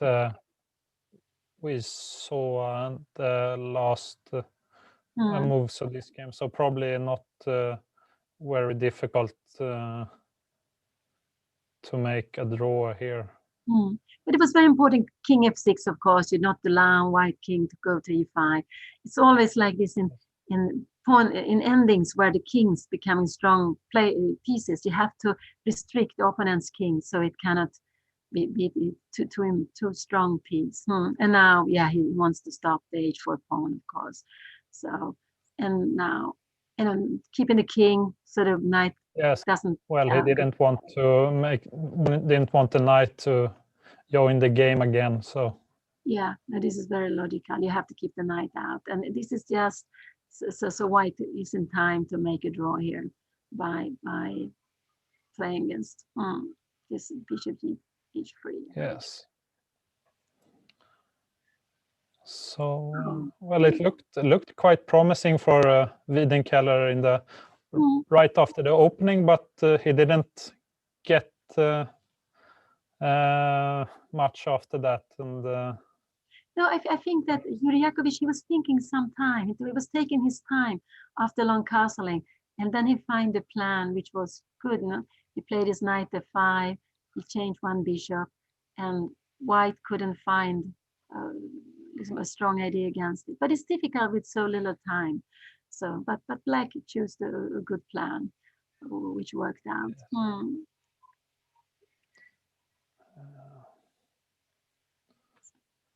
And I just want to say, Mikael Wiedenkeller, yes, sorry. The next 4 games will start in 15 minutes, yes. So perhaps we can take a 10-minute break. Yeah, that would be great. Have a little break. Okay, so we can be back here, well, 5 minutes, when it's 5 minutes to round start. Very good. See you. Okay, see you soon.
Hej Harry, vi hör dig Harry.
Live.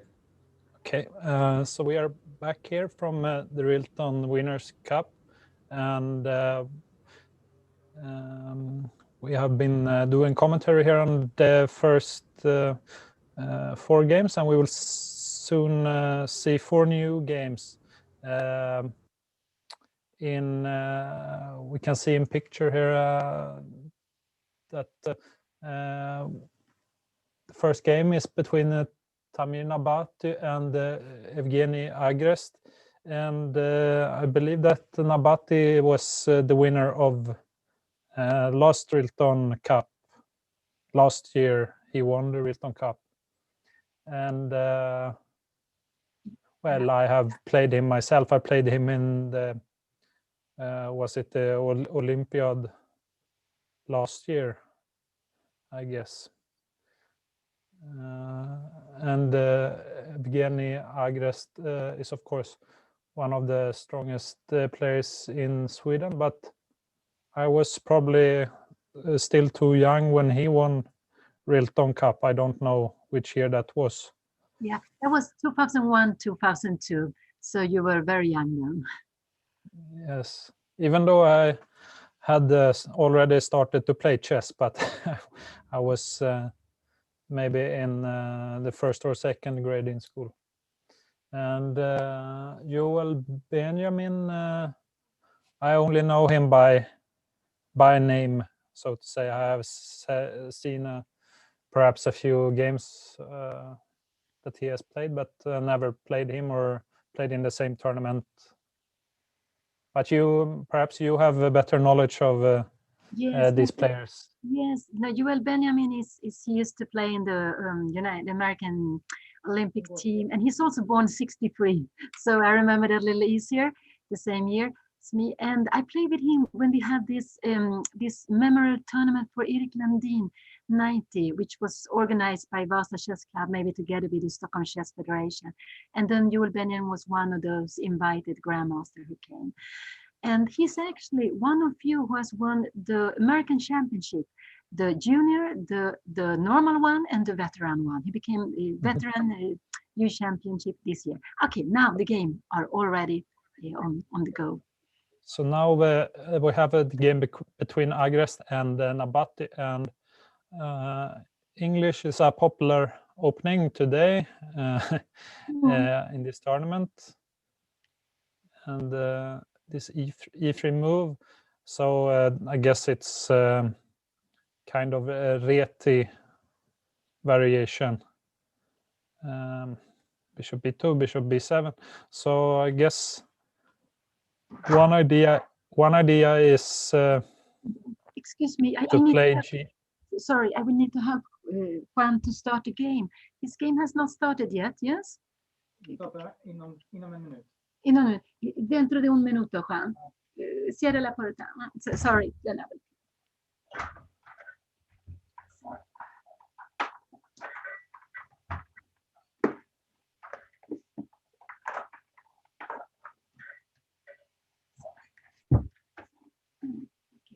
Sorry. Yes, so he takes on d5. Nu är alla partier igång. All games are running now, but we can stay here for a little while. Yes, now this is quite normal to take on d5, because if you take with a piece, then it will be easy for white to occupy the center with the pawns. And if you take on pawn, I guess there could be, yeah. G3, yeah, this is the popular way to play now. It looks like the bishop will go out on this e2, b5, but you are fianchetted the bishop. Yes, this is quite, and it makes the king perhaps safer to have the bishop on g2. Yes. Yes. Yeah. And what is well, I guess that Evgeny has looked at this before, but even though it's I've never seen this particular position, but normal, I guess some normal development here. Bishop e7 or something. Or you can think of, should the bishop go to e7 or to d6? There are, advantages or disadvantages with both. But yeah, absolutely. But no, I've seen that this idea to go g3 even after e3 is becoming popular actually. So and I guess white took on d5 because now this bishop on b7 is a little more blocked with the pawn on d5. So that's why you take first and then fianchetto. Knight e7. I guess well, if black plays c5 at some stage, white normally would like to meet it with d4, but it's not clear you have to meet it with d4. Maybe you can even make some, just yes, d3, knight d2 moves. Yes. So it's it's very flexible for white actually. So it's very flexible for white. And sometimes, if the black bishop go to d6, maybe knight d4 sometimes annoying because you can have knight d5 and you can also have knight b5, maybe perhaps to irritate. And then with knight d4 you also have this plan of f4. But okay, of course you will go castling. But I don't know if black have time to play g6 himself and bishop g7, or if it's even good at all. But it could be an idea actually. It could be g6 bishop g7, and we can see that black is taking his time here. He because I guess he's surprised, and bishop a6. Okay. So so the idea is d3, he wants to go knight c5, but what will happen here? So he's just directly playing against white's king.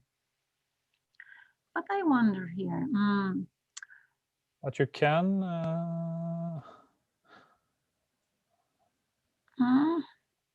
Okay, it's not. It's a little bit annoying. Yes. It's a little bit annoying because now the next move now is knight c5. Really, Yes. coming up. And because you can play bishop f1, but that's not that was not white's idea. Yeah. No, because then I guess we go queen a6 perhaps first, or do we take bishop f1, queen a6 maybe, and then queen c8. Sorry, is what I want to say. Or yes, take and because normally it must be to black's advantage to change the white squared bishop, isn't it? Yes, because when you had a pawn on d5, so you take control of the white squares, and then you don't mind to change this bishop. So knight a bishop a6. He played d3. Now I'm curious. What knight c5? He will go bishop f1, I assume then. Yeah. Well, you can include knight e5, but then black play bishop d6 anyway. So I don't know if it's any good, or knight c5 will be played, I guess, Yeah, and look, then bishop f1. yeah, because otherwise, if you wait one move, white go castling, and you can go 91, and then maybe you can start playing some, I don't know, f4, or you will develop but you can defend d3 from 91, which is a more safer place to defend it. And But I guess white was still disturbed by this move, because if you play after knight c5, bishop f1, white should white play bishop e2 followed by castling then? I think so. But And after knight c5, bishop f1, maybe you start, I guess you should go bishop e2. Yeah, bishop d6 or something, yeah. Hmm. Bishop e2. And then you go So we castling. can, yeah, we can give some moves here. Let's say knight c5, bishop f1 maybe, and bishop d6. And now you go, but maybe not. I don't know if you can play d4 here, yes. But I don't know. I'm not so happy to give d4 here. Yeah, d4 wins a piece. Yeah, almost, no? Yeah, D4, maybe so. d4 take on, take, bishop d2. No, I don't know if it wins a piece. Yeah. So maybe you prefer to go bishop. Yes, you take on c5, bishop d2, and then you take on d6. Oh, Yes, wow. but this is good for white. Yes, you cannot play bishop d6. Yes, it is. So you have to be a little bit careful. Bishop d2, and then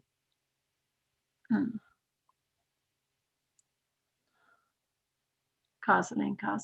And sometimes later, maybe I don't know if you can play some, so, but then maybe the knight can come. But you will also have this 95 looking at the c6 square.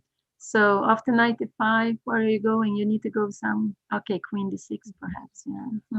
It's not clear that black is equalizing from the opening anyway, even though bishop a6 looked... Yeah, it's a way he wants to say that the white's plan, it doesn't, he wants to try to punish white's plan, but I guess it's not possible, really. Yes. Well, I'm trying to get in let's see what's happening. more games now. So let's see.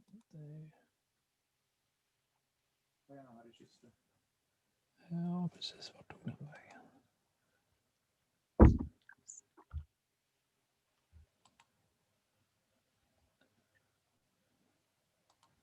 Is it this game with this?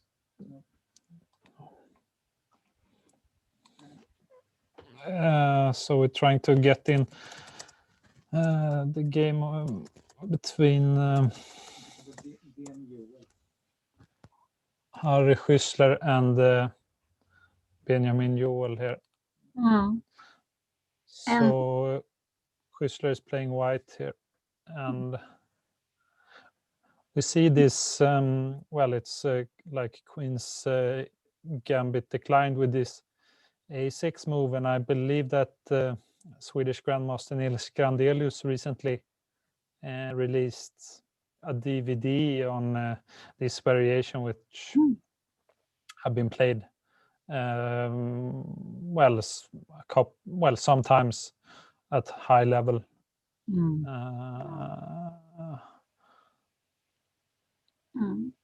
ING for here. Okay. So Right. Yeah, I don't know if Harry used to play some Dutch, because then you have this theme, no? That you take back. Okay, yeah, then the pawn is an f4. You know, it's a little different, yes.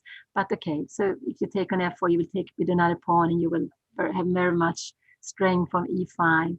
So you get better control in the center. And now he wants to develop the bishop, of course, to g2 rather than to d3. bishop g2, rook e8, castles, I knight see. c6. This looks a little bit funny, but I guess he's going 97 and then maybe Yes. 95 and maybe 96. Maybe this is the way he want to put the knight actually, and he want to go that way. So if white takes on d6, you can take with the queen simply. So that's why. Yeah, it's funny how this a6 in the Queen's Gambit has become so popular now, actually. But this, yes, perhaps it's a little bit sounder in the way that they played it with the knights. Let's say the knights already being on f6 and f3, because you can play it without this, but I guess, well, there are some different variations, but perhaps it's a little bit sounder to play it this way. So black is quite flexible in this Queen's Gambit. The decline, yes. And I can't see that black really have much problems in this position. Now we can see the. Yeah, sorry. Well,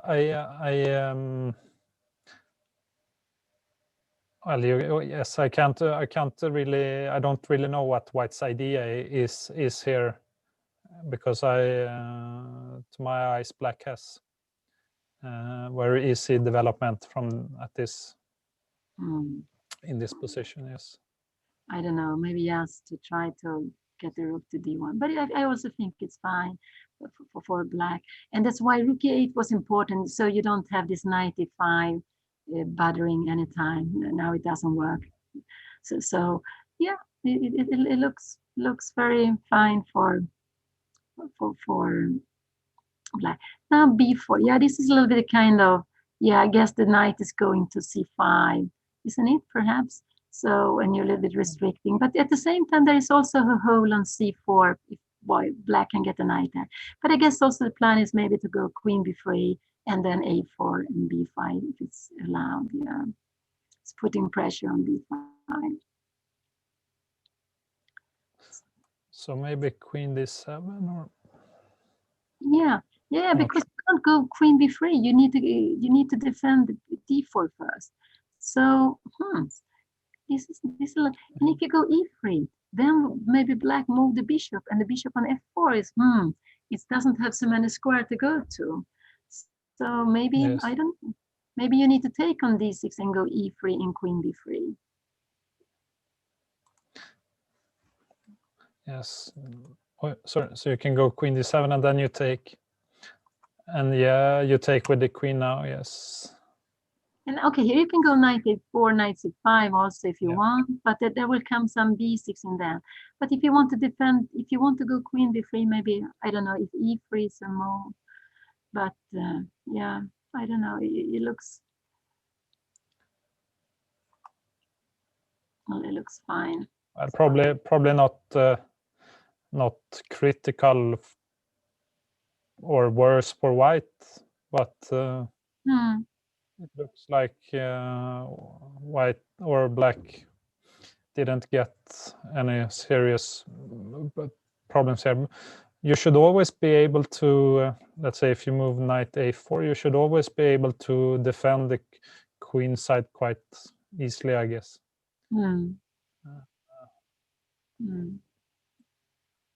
But this is a logical maneuver, because if the idea could be to put the knight on d3 from where you can go to e5, f4 as a knight c5, knight d3, but you need of course to defend upon a d4 first.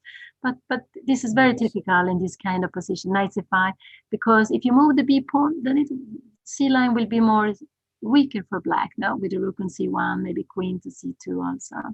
So it could be, but white still need to put in this e3 move, I guess, to have this pawn on d4 well guarded. Yes.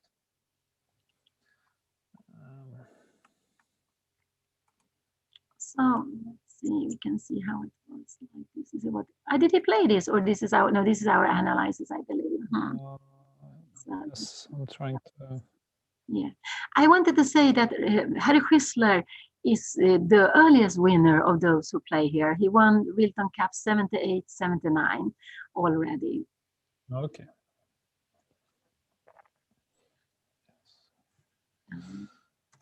And now Should try to, yeah. So I should try to get in the next two games here as well. So Juan is playing right now, yes? yeah, he's playing right now against Margaret Peterson. So very curious to see the position. We can take it from the beginning here. So Juan Beon is playing white here against Margaret Peterson. And the London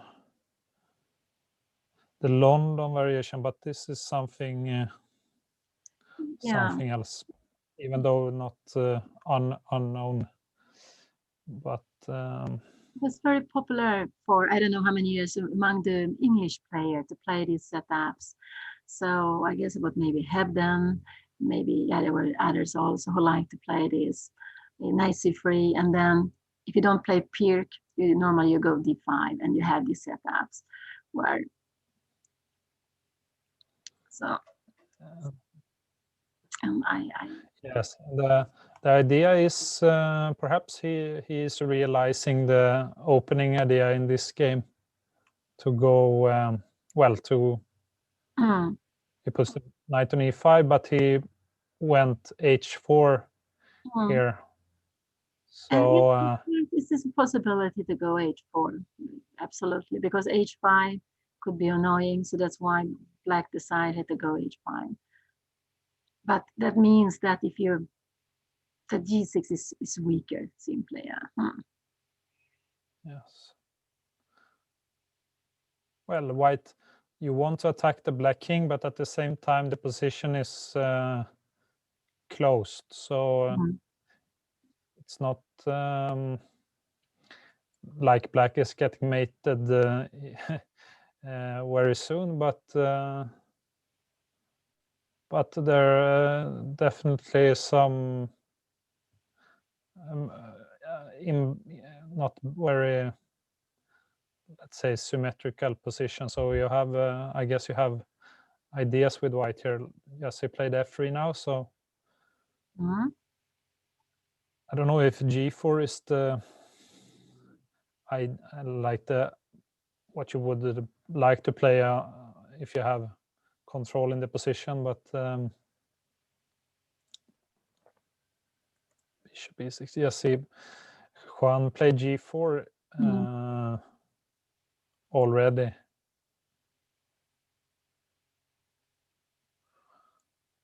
And the black didn't mind G4, played rook to C8.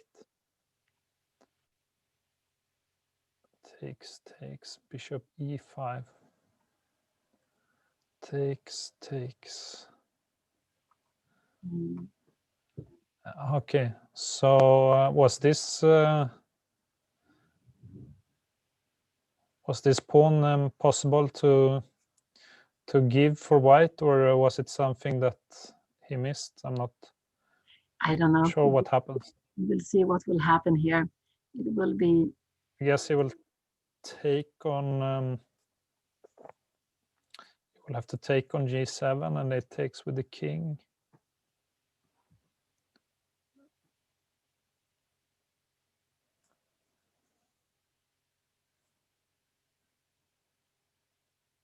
But you can get back the pawn, right? You can take on G7. Let's say we trade the bishops on G7, and then you can take on G4. Bishop takes G4. Oh, maybe not. I wanted to take on D5, but there are some bishops. Bishop F3 as well. So we can stay here and see what white was intending to. Let's see. or we can come back a little bit later to this game, and also if you want to see what. Yes, I can see if I find the fourth game. And it's yeah.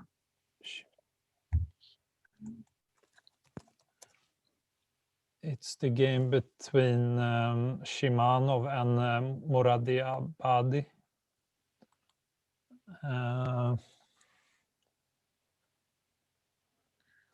Okay, so now we see we have the game from the black perspective here. Even though I can, yes. Om du vill flippa det så byter du. Yes. Yes. Okay, so there's You can the see it person, from the yes, right side. the solid line here.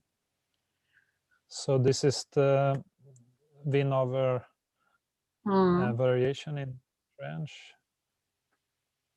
So this is, I believe, the sharpest line called the poison pawn variation, maybe. Could be. And here 92 is the normal, yes, I guess so. Yeah. Yes. So this is very theoretical. Emanuel Berg played this, of course, many times, or even in some important games. I believe that Emanuel Berg lost a game in World Cup against Peter Swidler when he was playing in the World Cup, 2005 or something. But I don't see this variation so often anymore at the highest level. Perhaps because it's too complicated. Yes, yeah. I somehow got the impression, but I haven't followed the theory. But my impression has been that it's not so easy for black in this line. But I could be wrong. Yeah, absolutely. But this is something I actually myself played in my junior times with black, but it's so long time ago. So, and then theory was not as developed as it is now.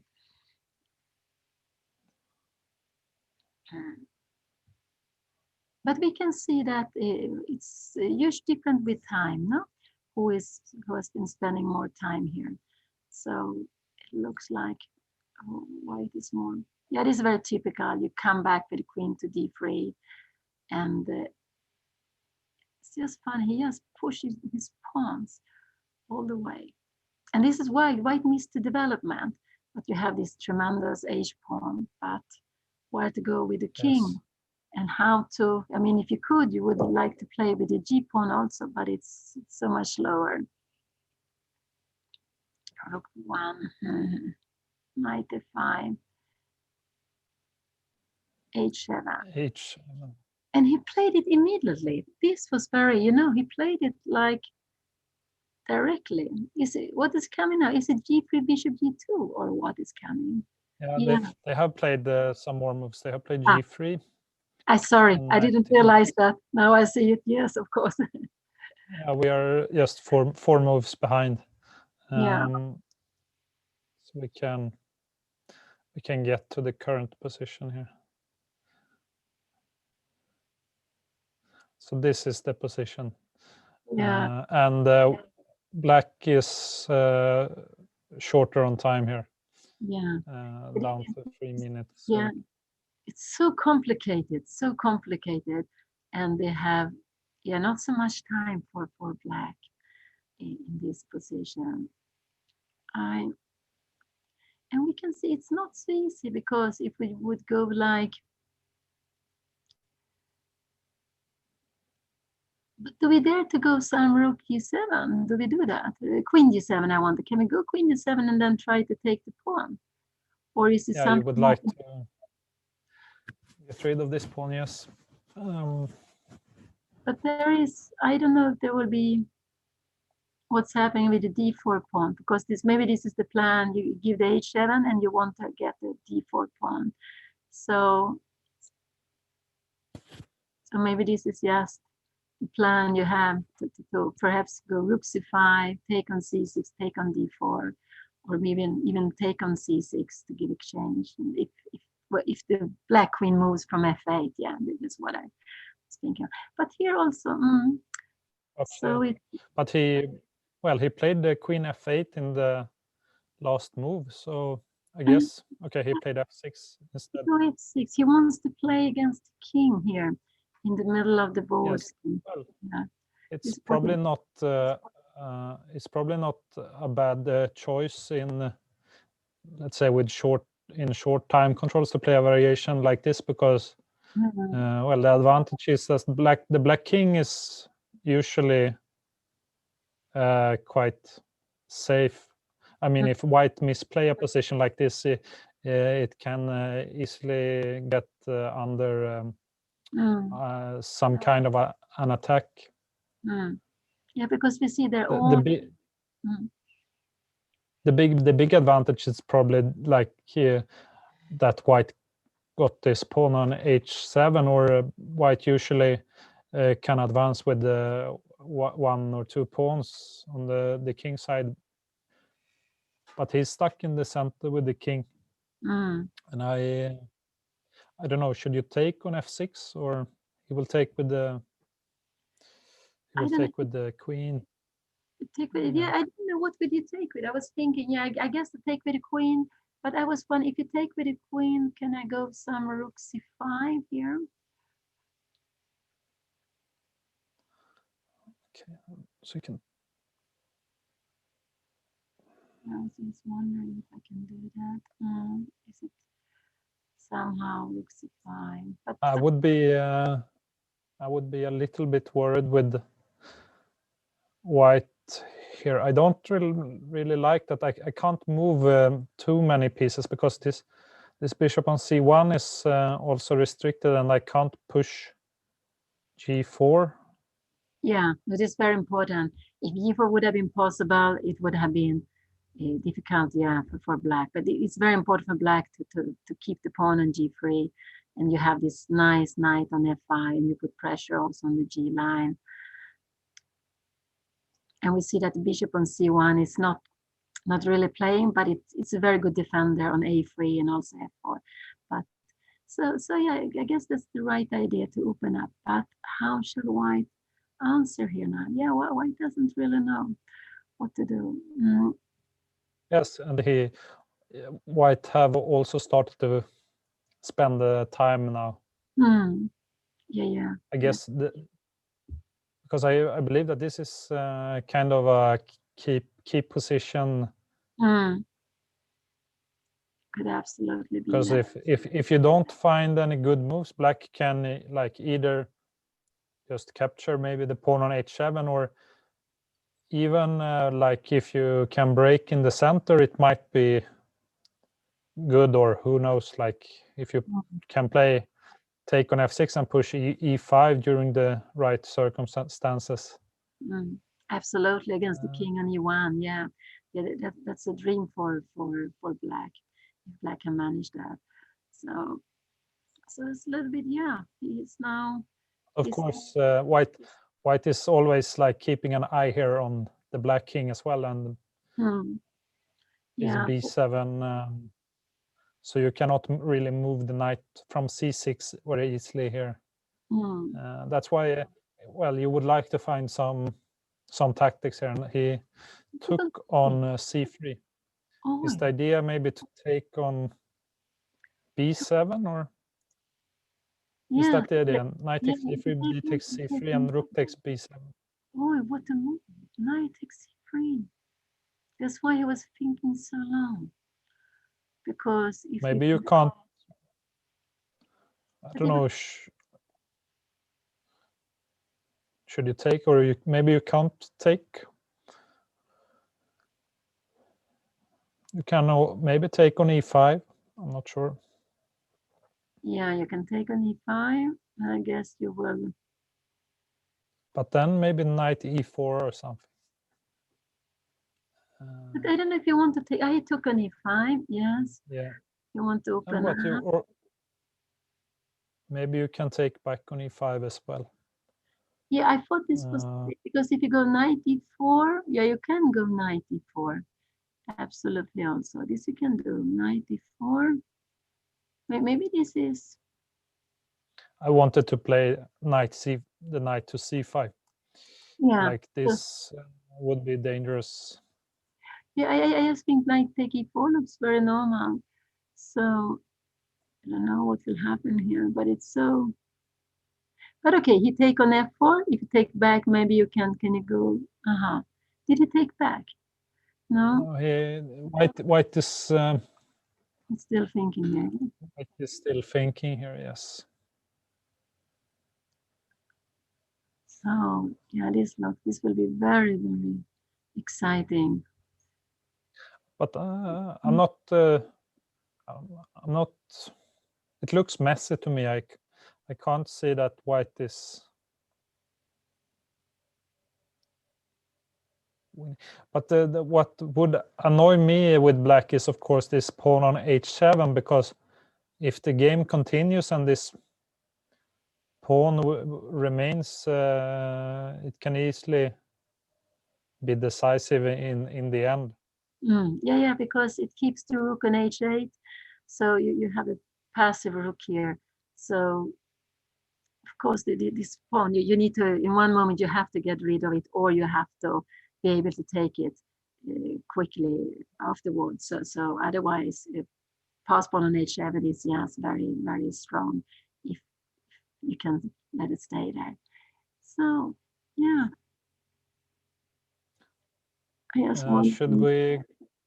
Yeah, let's go. Perhaps go back to the game between Nabati and Agrest.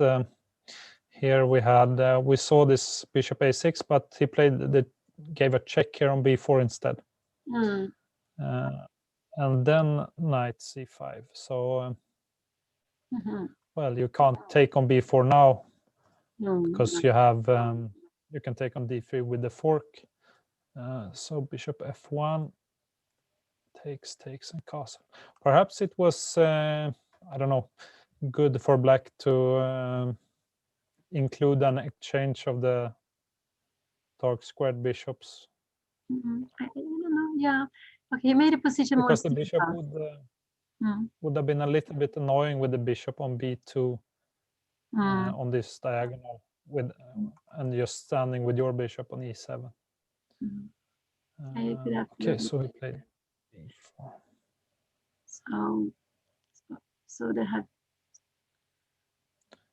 It looks quite a dry position. Not much of an. Now it's this hanging pawn. And yes. so like which you normally have to compensate by piece play, but there are no bishops here. So the question is, are they weak or are they? Yeah, maybe they are okay. The knight on e6 is normally good. Normally it's very strong when you can have a knight in the center, and it's also defense c5 and the one. So, but yeah, he played rook a8. Another plan could have been a5, a4, but he didn't want to play that. That was another way of playing also. So I guess now it's normal to, queen a5. That's why. So. Yes, the next queen d2, next queen a6, rook f2.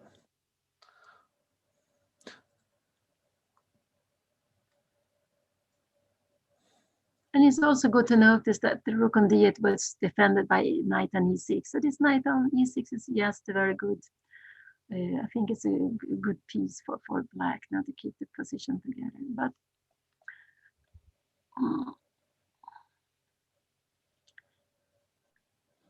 there is a d4 move, but he's maybe not worried about this. Yes, maybe it just will create weaknesses.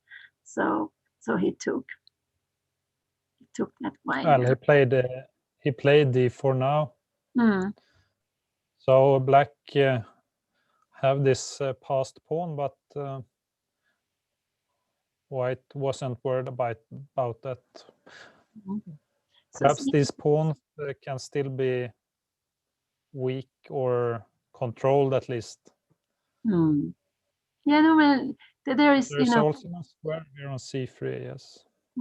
And we can also think that all the endgames with this double F pawn are, I mean, if you would go to pawn ending, this is very good for black because it's like you have a pawn more. The F pawns you cannot really create any pass pawn there. So if you look like that, but there are still so many pieces left, and white will try to, put pressure on these pawns in the center. But there is a knight on c3, which is quite annoying. And after now, isn't the queen f3 coming? He went queen a6. So he wanted to go for this pawn. Yeah, maybe that's. And now he pushed c4. Isn't this this looks quite promising for black?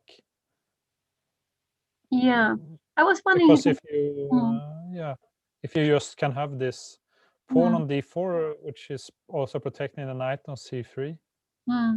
But I was wondering if he could have played the queen to f3, but he needed maybe to play in another way. Yeah, then his knight d5 kicking, so he need to go f6 first, but then his king side will be very weak, and so no, he didn't want to do that. No, I guess queen a6 was logical. Yes, too. And also we shouldn't forget that it's with these short time games, you cannot be maneuvering too much. You need to make some decisions to go to make progress in the game, to get it. Yes. So you have to sometimes make these big decisions quicker, simpler, instead of maybe playing a little bit back and forth. There's simply not time for it. Yes. And now we can see it's not possible to move the knight because there's a knight e2 check. So white needs to stay with the knight on d3. And of course, the knight on d3 is where it has to be, blocking the pawn and also keeping an eye on the rook on c1 and e1. Rook e7, yeah.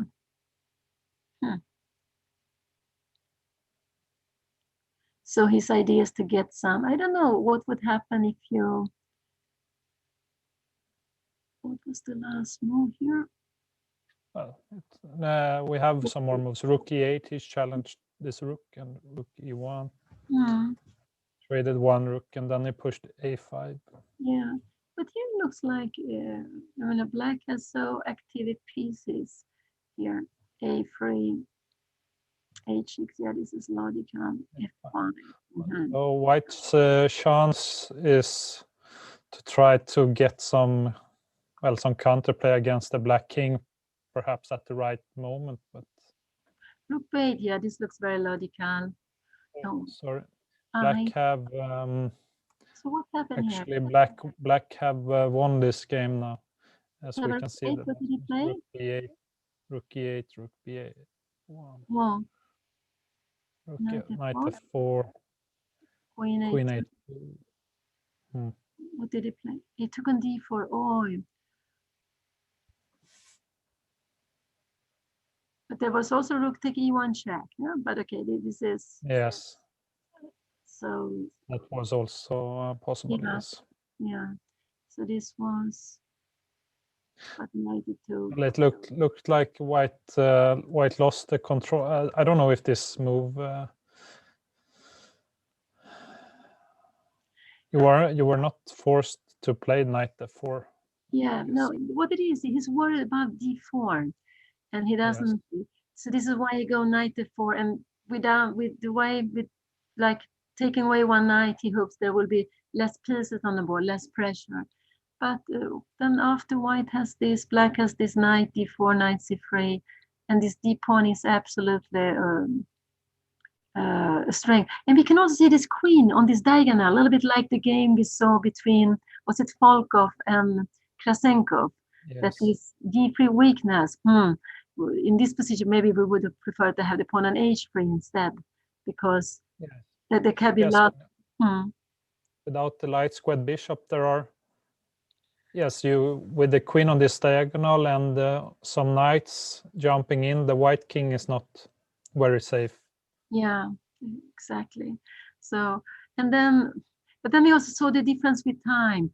So white had very little time, and then of course you want to try to create something, and then it's easy also to go wrong. But it was more difficult, absolutely, for white to play. It looks like Black had a nice position with his pawn on d4, knight on c3. So yes. Well, probably I would suspect that Evgeny regrets something in the opening, or let's say here you're maybe ambitious to play, try to play this g3, but perhaps he regretted it at this moment. You could have played it in a more simple way. I don't know if he could have gone knight c3, but of course bishop c3 looks very logical. Knight c3 Yes. looks dangerous here, yes? Yeah, you can play knight c3, I guess. And knight c5, you go bishop f1. No, the idea is only if you want to keep the bishop on b2, but it's, yeah, I don't know if there can be some annoying Yeah, thing. there's some problem here maybe. Bishop e1, knight e6, and then d4. Yeah, this is annoying, knight e6 now. But then, okay, maybe we go a3 here. So This was a possibility, I guess. yeah. Should Yeah. we? Let's move on. They are short on time here now. Yes.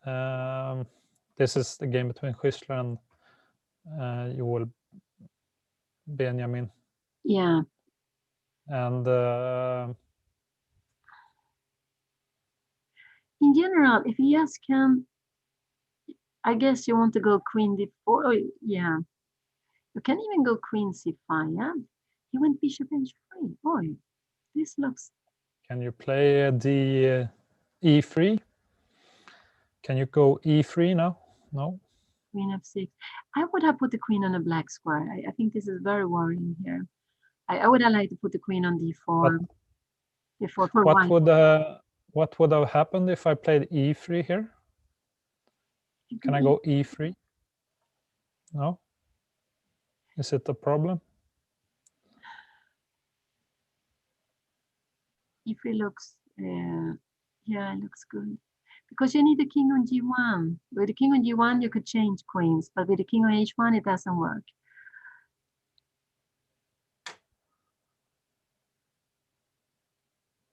So now he put the.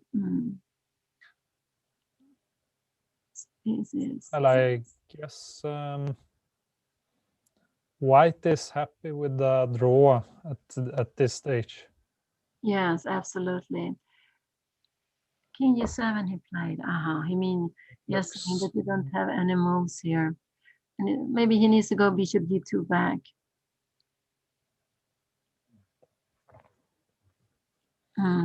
Yes. And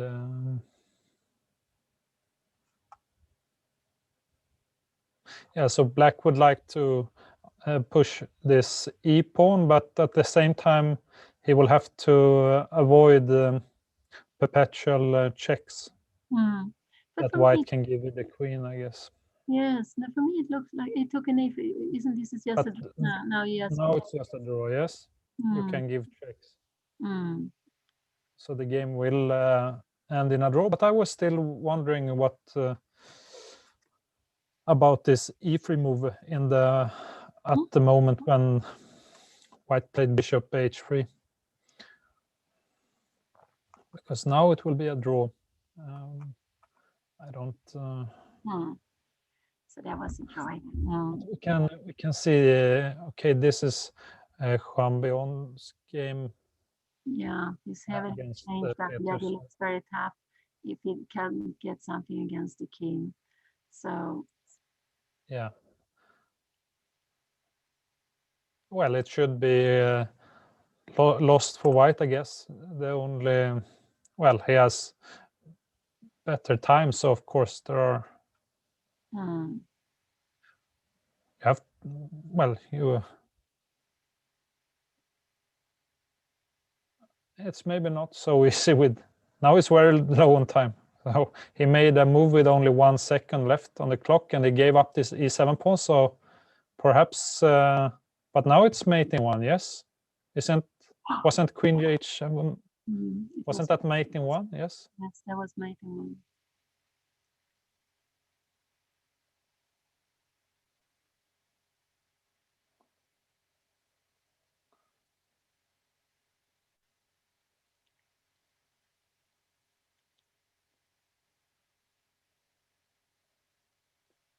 So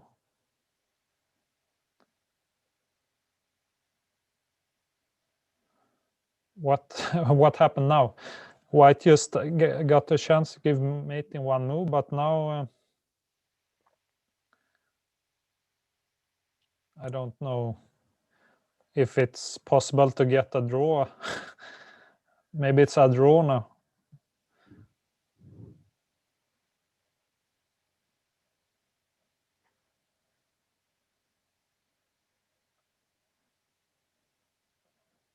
But I'm not sure if it's Let's see what will happen. But black decided to accept the draw at least. But this was the position, so Yeah, here this white was could have played queen h7. right. Yeah. If there was no pawn on f6, this is what you would have done. When there's a pawn, it's so tempting to take the pawn. Yeah. So But, no, yeah, but it was still a pity because he had a minute on the clock, so he could have. But he just played it immediately. He yeah. took the pawn immediately on f6. Yeah. No, this is a very good rule. I always remember Tony Miles. Even when you were exchanging pieces, you always looked up and waited some seconds to see the position with new eyes. But I know how it is, how many times I play directly and sometimes missed chances. And yes, let's see the other games here. Yeah, yes, this game was finished, and Elshan is coming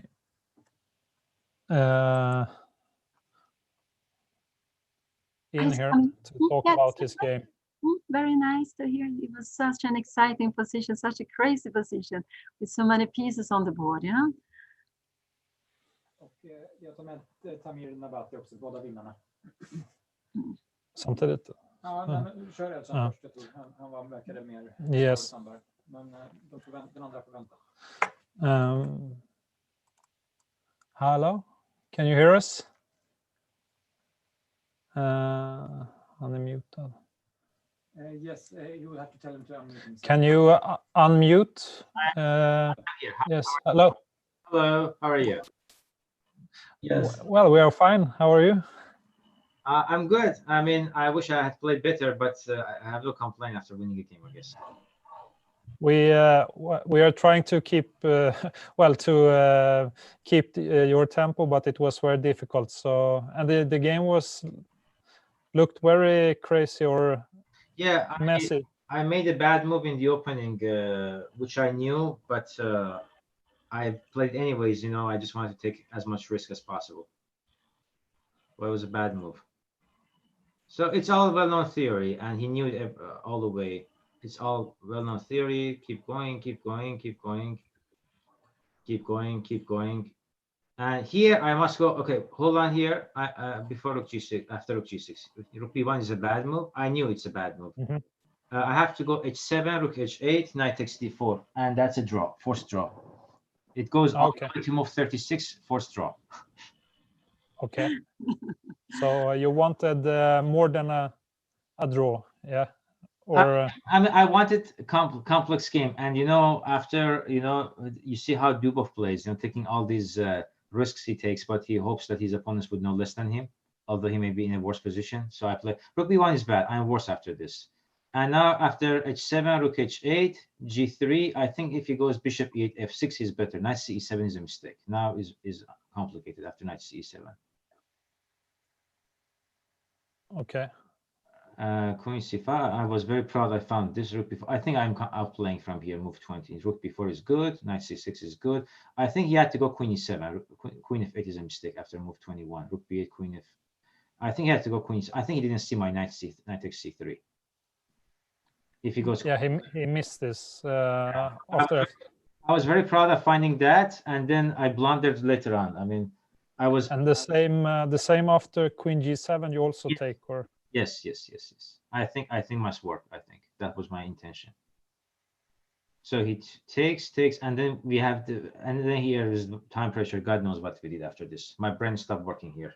I think we made so many blunders, which I'm ashamed of talking about. I think he mentioned a couple. We were talking with Shima, Alex, after the game. And we just figured out 3-4 horrible blunders. So I think just time pressure was kicking in. We had like less than a minute, and it's so complex here. So I think we had so many blunders. This is good. Then he goes rook g7, and here, because I'm a coach and I have to kind of say this, I'm so ashamed of this move. I have 2 minutes here. Knight takes d7, bishop f4, 2 bishops, extra pawn, completely winning position. And I always tell my students, choose the clearest path to win a game. And I play bishop f4, give him knight e3. And not a reason for me to be criticized as a coach. So takes. I mean, it's still winning. Bishop e8. Okay, here I missed the mate. Queen e6 there. King b8. After that, I can play knight a6. I think, can I check mate e3? Knight a6 is mate, right? Knight a6. And you mean queen c8 mate? Yeah, my God, yeah. Well, that's the thing. When you're a coach, you don't get to do enough tactics per day, I guess, right? But still winning, yes. No, because I think after queen f3, I'm not winning queen f3 because I played. What did I play here? I think I must move my king. I don't know. Let me just check for a second. I'm just curious now.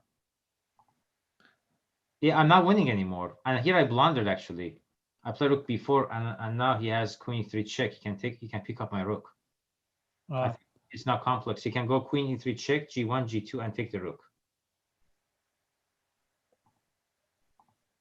Right? No, after knight e4. Sorry, after knight e4, queen f3.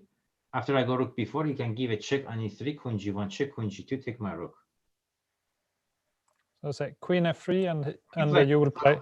I played rook b4, and then he has to go queen e3 check, and he can pick up my rook on h3 with the 2 checks on g1, g2, and take on h3. And you can also go rook d8, isn't it, mate? Rook d8. No. Queen e3 is good. Check. Queen e6 check, and then I promote. Yeah. I have to go king f1. I have that much luck, I guess, right? Queen d6. I have my pawn on e7. It should account for something. He goes queen g1 check, queen g2, and take on h3. Yes. Yeah. But I think engine shows something. I think I'm not dead lost there. I think I have some compensation there. My king goes to safety, knight c5. I think I can hold. But definitely the worst is behind him. I will have to refresh. But then I found queen g8. I mean, yes, after that, I think I'm winning. But I mean, I was very proud finding knight c3. I was very proud finding knight c3, but then I just messed it up in time pressure. So we didn't see these moves, but queen f3 here. But now I am. Oh, he still can't do that. This was the game, yes. Yeah. Oh my God, he still could do. Oh no, he cannot. He can't do that again. He can. He has it again. Oh my God. But this was the moves in the game, yes. Yeah. But again, he can give a check and take my rook. Oh my God. This is embarrassing. You mean to give a check on e3 now, or? Yeah. Can I go king f1 maybe? No. He play. Okay, that's not losing. Now queen g8 check. I said this much at least. Okay, so you were able to win in the end. Well, it was topsy-turvy. I think I'm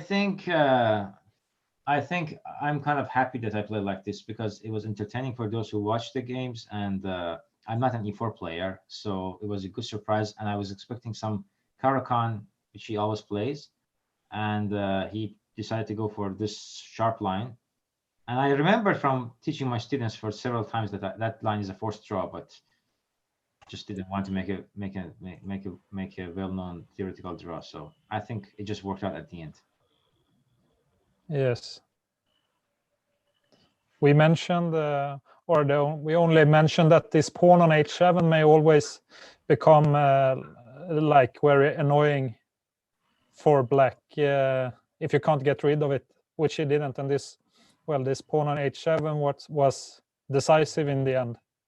It decided the game. Yes, indeed. Yeah. Okay, very interesting game. Thank you for talking to us, and we will see you tomorrow again. Sure, I hope. So Okay. you take care. You have a good day. Thank you. Yes, you too. Sure. Thank you. Can you hear us, Tamir? Yes, yes, of course. We'll To try share to. screen? Yes, we'll find your game here. So start. Well, you can walk us through the game.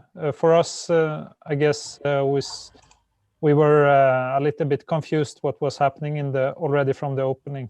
Yeah, okay. My game was much more solid than this one you saw now.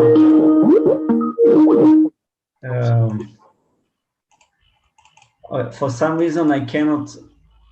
I'm sharing now the screen or not? I don't know.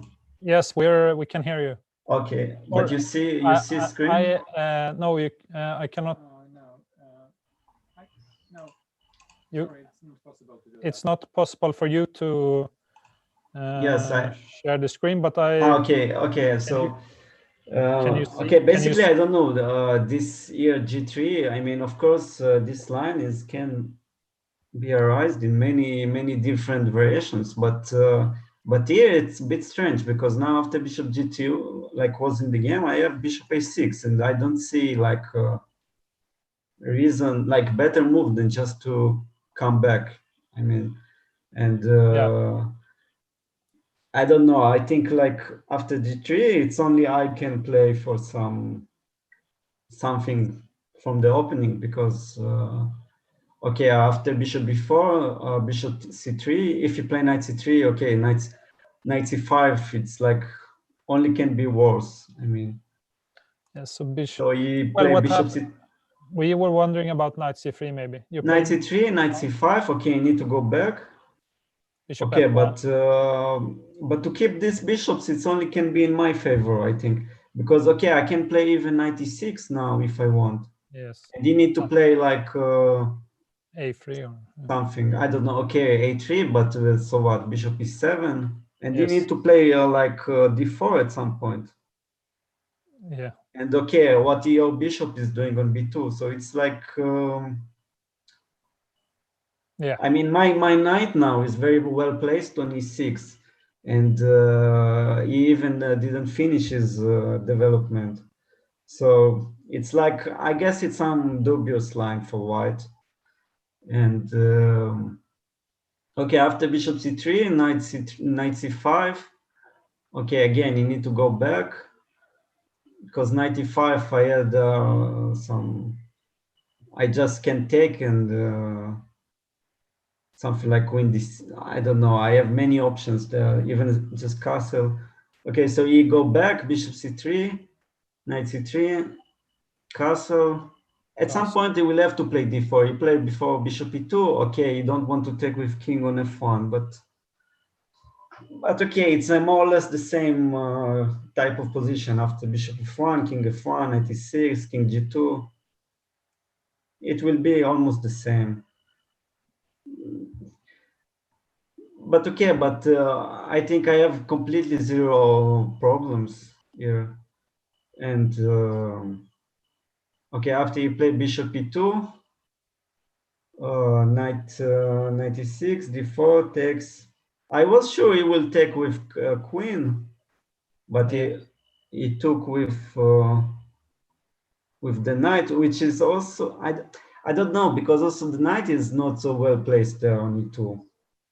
Yes. Yeah, you have some problem. Also, after you take with knight, after c5, I am already maybe want c4 at some point. So it's like I didn't like knight e2.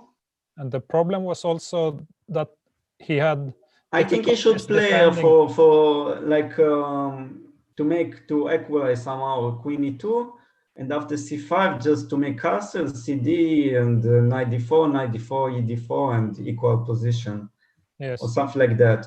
But after knight e2, I think, okay, at least from a practical point of view, I already have some chances to get better position. Yes. And you played c5. Yes, I have zero problems, and okay, and just I'm a bit more active. And okay, take castle. Of course, I can do many options here. Queen b6, queen a5, rook c8, rook e8, whatever I want. Knight e4, some also possible. But okay, you play rook c1. Okay, queen a5, queen d2, queen a6. And it's a bit annoying for white because his knights are a bit stuck now. And every time you move them, I can already have maybe d4, or at some points maybe he has some weaknesses. Knight g5 can come if his knight is going from f3. Yes. It's a bit annoying, I think, and that's why you play knight f4, which is like nobody wants to play this move. But he played the okay, rook d1, rook d8 first, and then he played knight f4. Okay, maybe this is not good move, but already I don't know what. Queen b2, queen b7. Queen b2, queen b7, and knight f4. Yeah. But it's not so good because I have like pawn up now, because he cannot take with g pawn. Yes. The only weaknessing is king more. And Yes. after ef4, it's like, I don't know, I have for sure like better position. d4 and knight come to c3. Yes, you played knight e4, yeah. Yes. Knight d3. Knight d3, okay, but you know, okay, his knight is look nice on d3, but also he's kind of passive. I mean, it's like he's maybe he prefers his knight on c4, but I don't know. It's also not so pleasant for white. Yes. So okay, knight c3, rook e1. Yes, and maybe queen a6 I don't need to play, because I probably don't want to take on a2 at all. I mean, I thought after queen d2 that I can take on a2, but it's probably nothing, because you can simply take, and even rook a1. Also, rook c5 was possible, but rook a1, I think, and after knight b4 takes, rook a7. I don't know. I think white survive. I mean, but maybe better rook c5 here, even more simple. And I thought like I have nothing. So. But c4 was. Yes, c4 is good, but maybe instead queen a6 I can play simply a5, a4, something like that. I think it's good. It's good move. I don't know. Yes. Okay, yeah, I guess it's also, but okay. And after you play rook e7, yes, okay. I mean, I still have some better position, but maybe not so clear. No. Rook e8. I'm not sure I need this move. I can play also a5 or a6 immediately, but okay, I don't think he can take on a7 after rook e8. Because of rook e2, yes. Rook e2, it's or knight, or what do you play? I have actually many options here, but it's not like I thought I don't have forced win, because knight e2 I cannot play, queen e2, and I get mate in the end. But you play if something rook else. e2, there is like rook c3 maybe, no? Yes. Maybe, it's like also not sure, but I don't think I'm winning there. But I can play simply move like solid, like f6 or queen d5 or something. Queen d5, I thought. Okay, queen d5, but queen d5 maybe rook e1. Yes, I thought like I'm not winning, but it's like very dangerous for him to play like that. Also, maybe just f6 first to avoid knight e5. But okay, he played rook e1, which is most solid. Okay, take a5, a3, or something he played. Okay, h6. Don't have something, but now I did like f5. But okay, maybe I don't know what to suggest for him. It's not like big fun to play before it. 95 he cannot play. Okay, he play after f5, rook b8.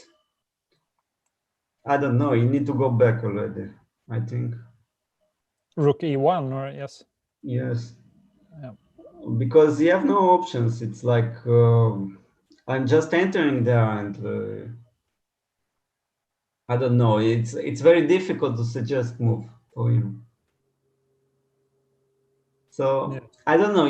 I mean, f5. It's like you want to do something, but it's like it can be also a weakness after. So I don't know. I mean, I'm sure that I have a better position, but I don't know what like to say if it's very like much better or slightly better or something. But he went okay. wrong. He went wrong immediately here. Yes. Yes, but immediately he made mistake, because it's what happens usually when you have a bad position. You can easily blunder. Yes. So okay, but after he play rook e1, okay, I'm also not sure need to play rook b1, but I don't see why not. I can play also rook b3, but okay, I decided I want to change these rooks. But now he made immediately losing move, knight f4, which is very strange, because it's like he doesn't want anything. Yes. I mean, okay, you want to play rook b1 and queen a5, but I can play even here like, I don't know, even if I take on you, and it's like, it's not, you get something. So it's like a bit strange, he didn't take, but, yes. And just play queen e2 somehow. But here Because after queen e2, it's immediately losing.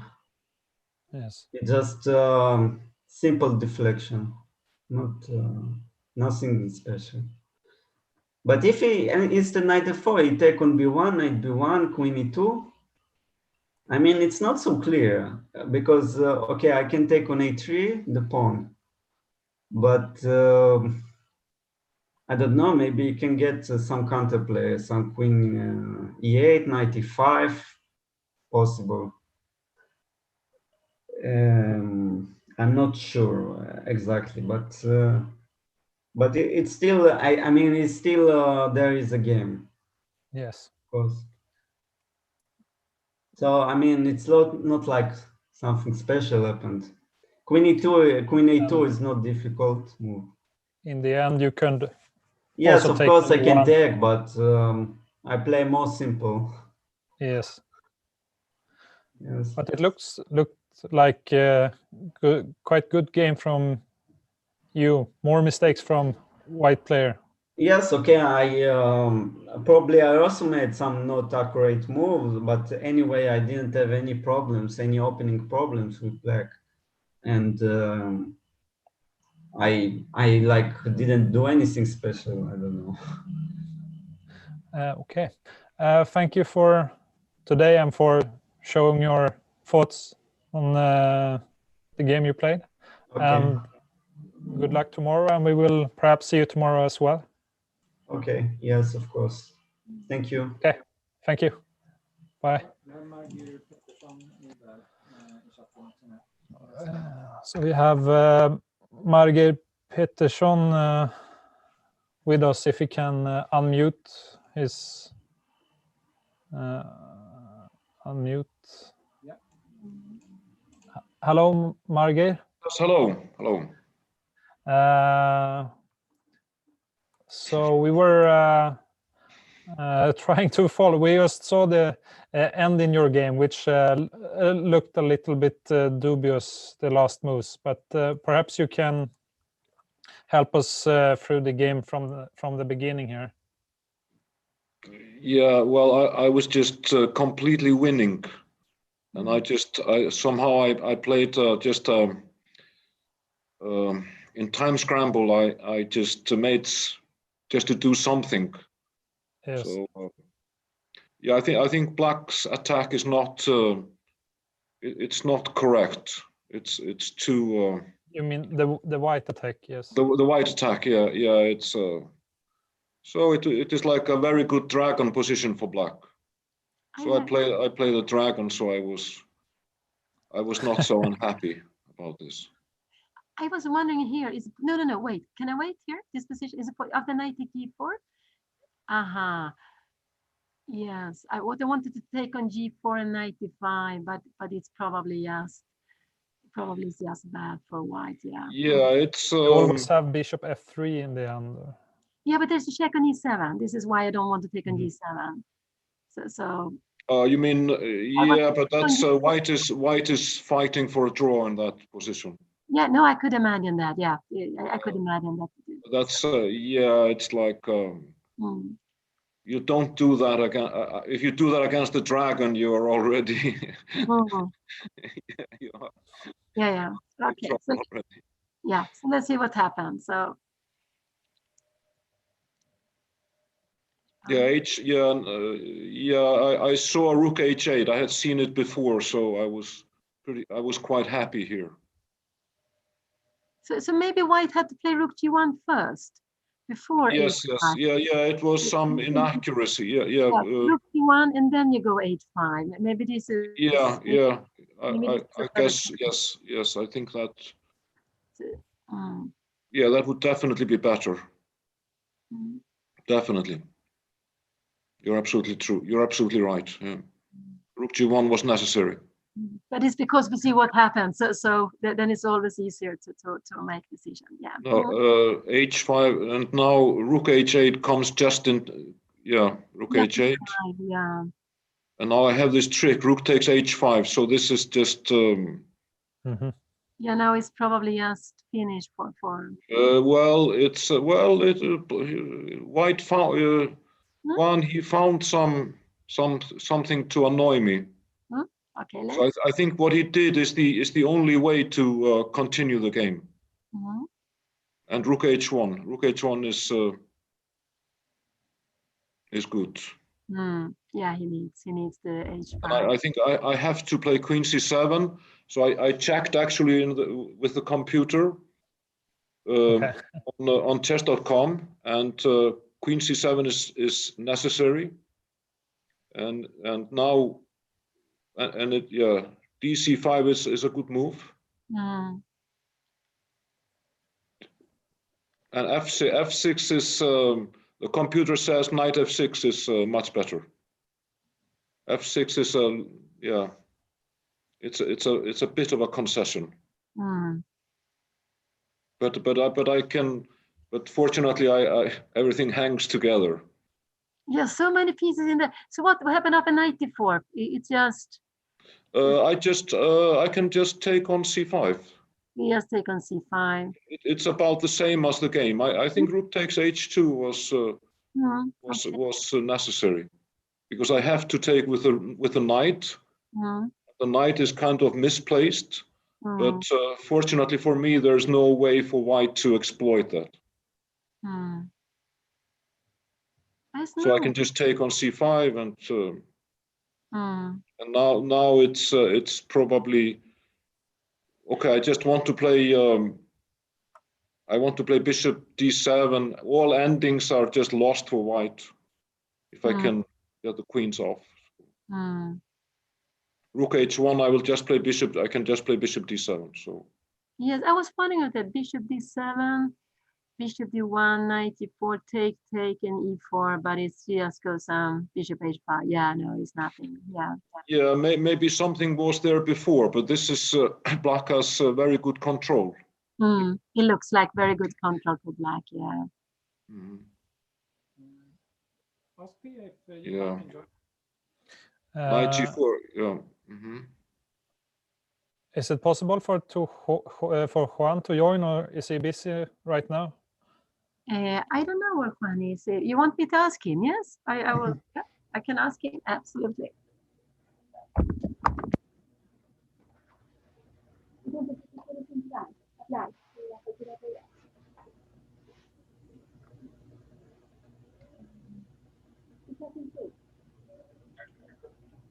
Okay. Well, we didn't see this phase of the game, but we just catched the last moment here. So you're saying that you were already completely winning now, or? I think so. I think I'm not completely winning. There are absolutely many tricks left, but Yes. objectively, black is winning here. I would say that. Yeah, queen b4. It's kind of desperate. Queen b4 for me. Yeah, rook c7 and. Takes. Yeah, bishop takes d5. This is now it's totally over. Or should have been over. Yes. Yeah. But you were very short on time, or maybe it was a little bit later, but. Yeah, I was very short on time. Yeah, I was, but I managed to win time on the clock. So there was just no excuse for this inexplicable blunder I made in later. And now he felt that he had to give this exchange. Yeah, it's. Why not king b1? What's happening here? King, yeah, of course, king b1, but it's just I can do anything. I can play even. Yeah, but then it's then. Because king, yeah, no, I was just wondering, yeah. Yeah, of course, king b1. I think maybe he just forgot that I take back with check. Maybe. It could be, yeah, of course. I was actually stunned when he played rook takes e3, and then I noticed in time that I have check, so I'm okay. Yes. Because otherwise there would be, yes, of course. Yeah, it would be very embarrassing. Yeah, but now it's. And now bishop f3 was coming. Yeah, bishop f3. So I was just expecting him to resign here, which. Yes. Yeah, but you never win a game by resigning. That's. Yeah, so I managed to get some seconds back on the clock. Yeah, rook c5 was not necessary. It was, but okay. King c3, yeah, g4. Yeah. Now here, yeah, queen f2 was okay. Yeah. Now I just somehow I panicked in time pressure and. Yes. But I could just king f8 is winning. But it may be it's the only move. But I somehow I just didn't see it, so I just kind of panicked. But he still gives check here, yes. Yeah, king f7. Yes, there's no. Was that check again? Bishop. Yeah, bishop c4, and then I just e6. Yes, and you will. Yeah, I will. Yeah, I mean, there's it's the material. It's too little material for white to mate here. So. But I made a horrible blunder, queen h2, and then it was a draw. Even I was happy with a draw. It was mating one here. He missed his queen h7 mate. You're kidding. So that was well. He played queen takes f6 immediately, but there was mating one here. Yes. Seriously? Yes. Seriously? I didn't see this was the game, yes. Oh, you ruined my evening. Okay, no, I'm okay. And well, that was maybe fortunate for you here, but you were very low on time at this moment, and he had 1 minute, and he played queen takes f6. So,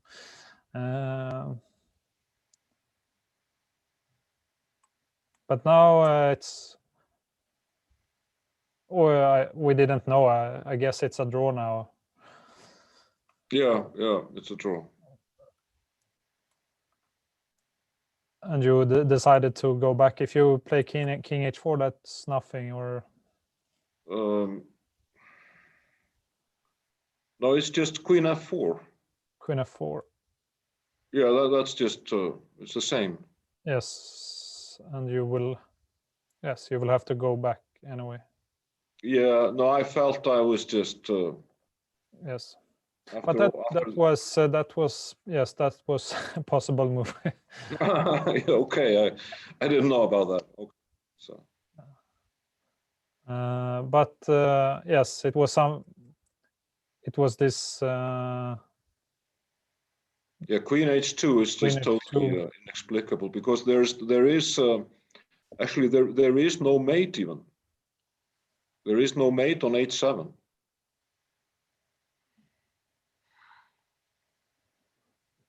So I could just basically do almost anything. But you don't want to give this e7 pawn, I guess. No, I don't. Yeah. But I gave it, so. Yes. Yeah. Okay. It's. I guess. I guess we are too old. But it was a fun game, and perhaps you don't think. You think, of course, you should have won it, but he also had the chance. Yes. Yeah. Absolutely. Yeah. But you will face each other tomorrow once again. Yeah. Okay. Yeah. So we will see you too then. Yeah. See you. Thanks. Thank you very much. Thank you. Bye. So we will get Harry Schüssler and Joel Benjamin here as well. So can Harry unmute his microphone? Hello, Joel. Can you hear us? Yes, I can. How are you doing? Hi. Just fine. And Harry, are you with us? Yes, I am. Hi. Can we? We can try all four together here to walk through this game, which ended in a draw. Yes, it was a draw.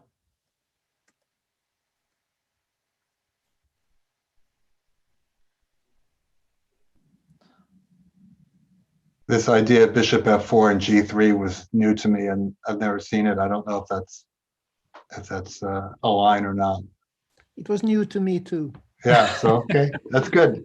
We're both on our own from here.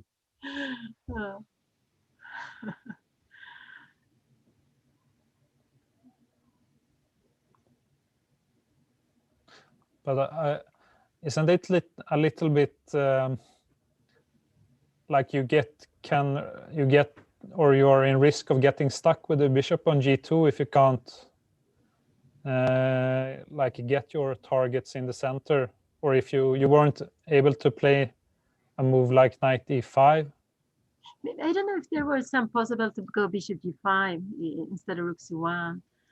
Yeah, but okay. Yes. It's possible. I would just go back bishop e7. Yeah, and then after knight e5, yes, to try to target d5. This was what I was thinking, but maybe it's just will be because later on, yeah. Yes, we saw this position. Perhaps knight a4 is an idea which gives close to nothing, but e3, knight e4, but yeah, I knew f5 was a very risky move, and maybe I shouldn't have played it, but I just I went for it, and I regretted it a little bit after the next few moves. No, I'm sorry. Why can't you play knight e5 here? It's not. It doesn't work. No, no, it doesn't work. Sorry, you just take. Sorry. Yeah, that was nothing. Knight e2. Wait, actually, he can, because the pawn on c7 is hanging. I didn't even think of that. Yeah, yeah. Perhaps he could play knight e5. Yeah, but it's not clear because he has taken e4 after. Yeah, no. But I was quite content at this moment, even after knight e2. I think it's black that has some problems to solve here. Well, I didn't like my rook d8 move, because after the knight came to b3, when it threatened to come to c5, and then there's a fork on b7. So I think that was bad timing for me. Yeah, I was unhappy after that move. Mm. Okay, so now it gives give a pawn. It's probably not sound, but in a fast game, you know, it's okay. So it's a little tricky. Sorry. Yeah, maybe I underestimated it somehow. Maybe I shouldn't have taken on b7. I don't know what the computer thinks, but I had Maybe- one pawn and maybe queen f4, and then Mm. you know, maybe if you can get in rook c2 and cover bishop b2, then that Yeah. could be. Mm. Yeah, I think queen b7 gave me more chances. Okay, so it was a little bit greedy to take one more pawn here. Perhaps, but it was perhaps not bad, but not so practical. Now I think the computer suggests to take on c4. Okay. Oh, yeah. And then And I get a very, very comfortable position, but I thought I had a good position anyway, but yes. it would have been more safe somehow to take.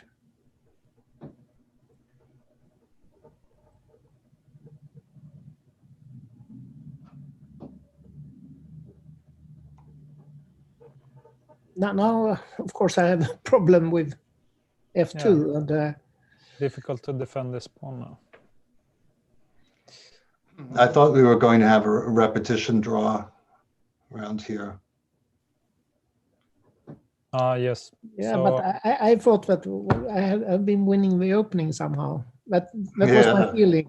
And, Well, I had some hopes there that you might overpress. But now if I take the pawn in f2, queen e6 check looks like a problem. And then you have to play queen f7, and then it's winning, simply. But it's still difficult to defend the pawn. But instead, maybe I should have played queen e5 instead of playing what I did after queen b6. you mean here? But then I have knight g6. And rook c6, but I couldn't really, I wasn't sure about my calculation here. I didn't see that at all. Can't see everything, I guess. No, I'm not sure it's good, but it's a possibility. Yeah. But that's an exchange sacrifice, yes. Is it? I'm not sure it is. You take on c6 and on e5. But there's a knight on d8 too, though. Weren't you talking about knight g4, and I wasn't completely sure. It looked very good for me, but you were talking about rook c6 here, yes. Yeah. And you can take it, or? Yes, and I take. And I take on d8. You take on d. Okay, you take on d8, yes.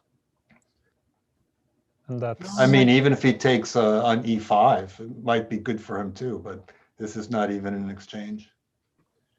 Yeah, but when you have, but when you have a file, rook c8, well, maybe knight e7, knight c5, you mean? Yeah. What do you play here? With knight e4, I don't know. Knight e4. Then you have 96. Yeah, it looks. It's. I think it's good for me, but I wasn't sure, and well, I don't know. Well, in hindsight, if I had seen that, I would have played something like queen g6 or queen e6, and then back to the f file. Yeah, then you have that might have forced a some draw. compensation. Yeah. Maybe somehow white is better, but it's a bit unclear, perhaps. So we saw, queen g4, queen f6, king h1. King h1, maybe it was a mistake. Maybe I should have played queen f4.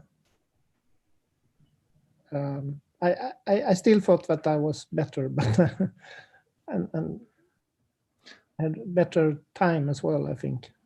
Sorry, I will have to refresh here.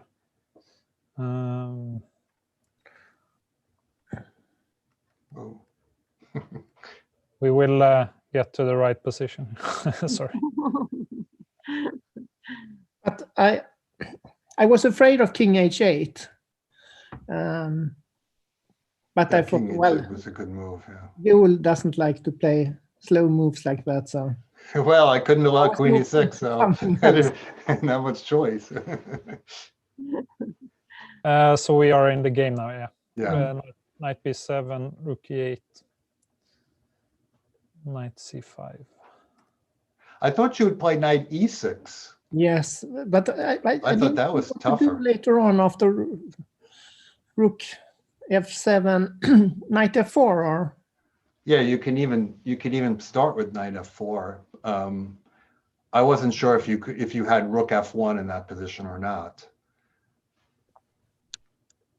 But I think Knight E6 is definitely a stronger move. but then you can take on E3. Maybe not. Maybe I was not sure about that, but you can certainly play Knight F4. Yeah, but Rook F1 looks very good after Knight E6, Rook F7. Right, and then I take on E3. Well, we could put this on the board, maybe. Yeah. I take on F7 and go Bishop F1. 96. Okay, you can tell us the move. Sure. Once again. Rook F6. F7. Rook F7. Rook F1. Immediately, yes. And then take on E3. And now I take on F7. Okay, then take on C1. Well, Rook F1 is one possibility. Oh. And there is mate. Actually, I had overlooked that you're still threatening the mate on G7 after that. Yeah. So maybe 96 was much stronger. I agree. Yeah, definitely. Definitely stronger. What can maybe I could play 96. Maybe I can play Knight F5 and well, no, I don't think I have much compensation there. I have perhaps Queen F4 later on. Yes. Yeah, so maybe 96. So maybe Harry was still winning this for quite a while. And soon it's going to be my turn in the game. My turn to miss wins. I don't know if I don't know really how to go back to the game unless I refresh it like this when I add. Why does it refresh so strangely? Well, the pieces are disappearing, but they are appearing once again. Okay. So instead, Knight D7, Rook F5, Knight E5. Yeah, now I was finally happy. I hadn't been happy for a long time, but now I was happy. I wasn't sure what my next move was going to be, but Queen D1 was perhaps a mistake. Yeah. Well, it's hard to find the move, though. Queen H4, maybe. Yeah, you could try Queen H4. Attacks my knight. That makes sense. Queen D1, Rook takes E5 was strong, I guess. Yeah.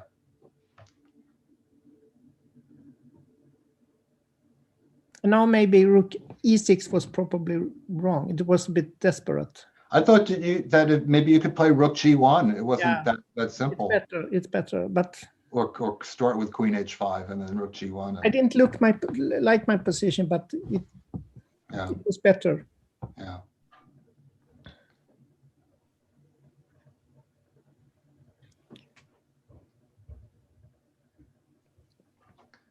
I didn't realize that I couldn't defend the pawn on E7. When I played E6, I had some hope to queen it even. I think Queen E5 was good, but now Rook takes E7 is very bad. I have lots of things I can do. I think I can just play Bishop C4 here. Yeah. Maybe have Queen F4. No, but then I queen the E pawn probably. Well, maybe not. Maybe not. E3 perhaps. Or maybe I'll play Queen C6 one. Maybe. No, I cannot. E3. I have Bishop B5 when I need it. Yeah. I think this is a forced win for Black. Yeah, you're winning here for sure. Yeah. Rook e7 was definitely complicating things. But But just maybe, do- that, maybe that was winning anyway, Yeah. because Harry pointed out that I just missed that I can play e3. Of course, it's not check. But we saw oh. this position. Isn't it possible to play e3 here? Yeah. Yeah. It's Oh, I could do it here. Yeah, I just had a mental block idea was against to that play move. bishop e6. Well, I didn't. It's But you loose. can go. That was my idea because I was short of time. But then the pawn. But then e2 pawn anyway. keeps- And queen e5. Oh, the queen e5. Ah, But I guess it doesn't work.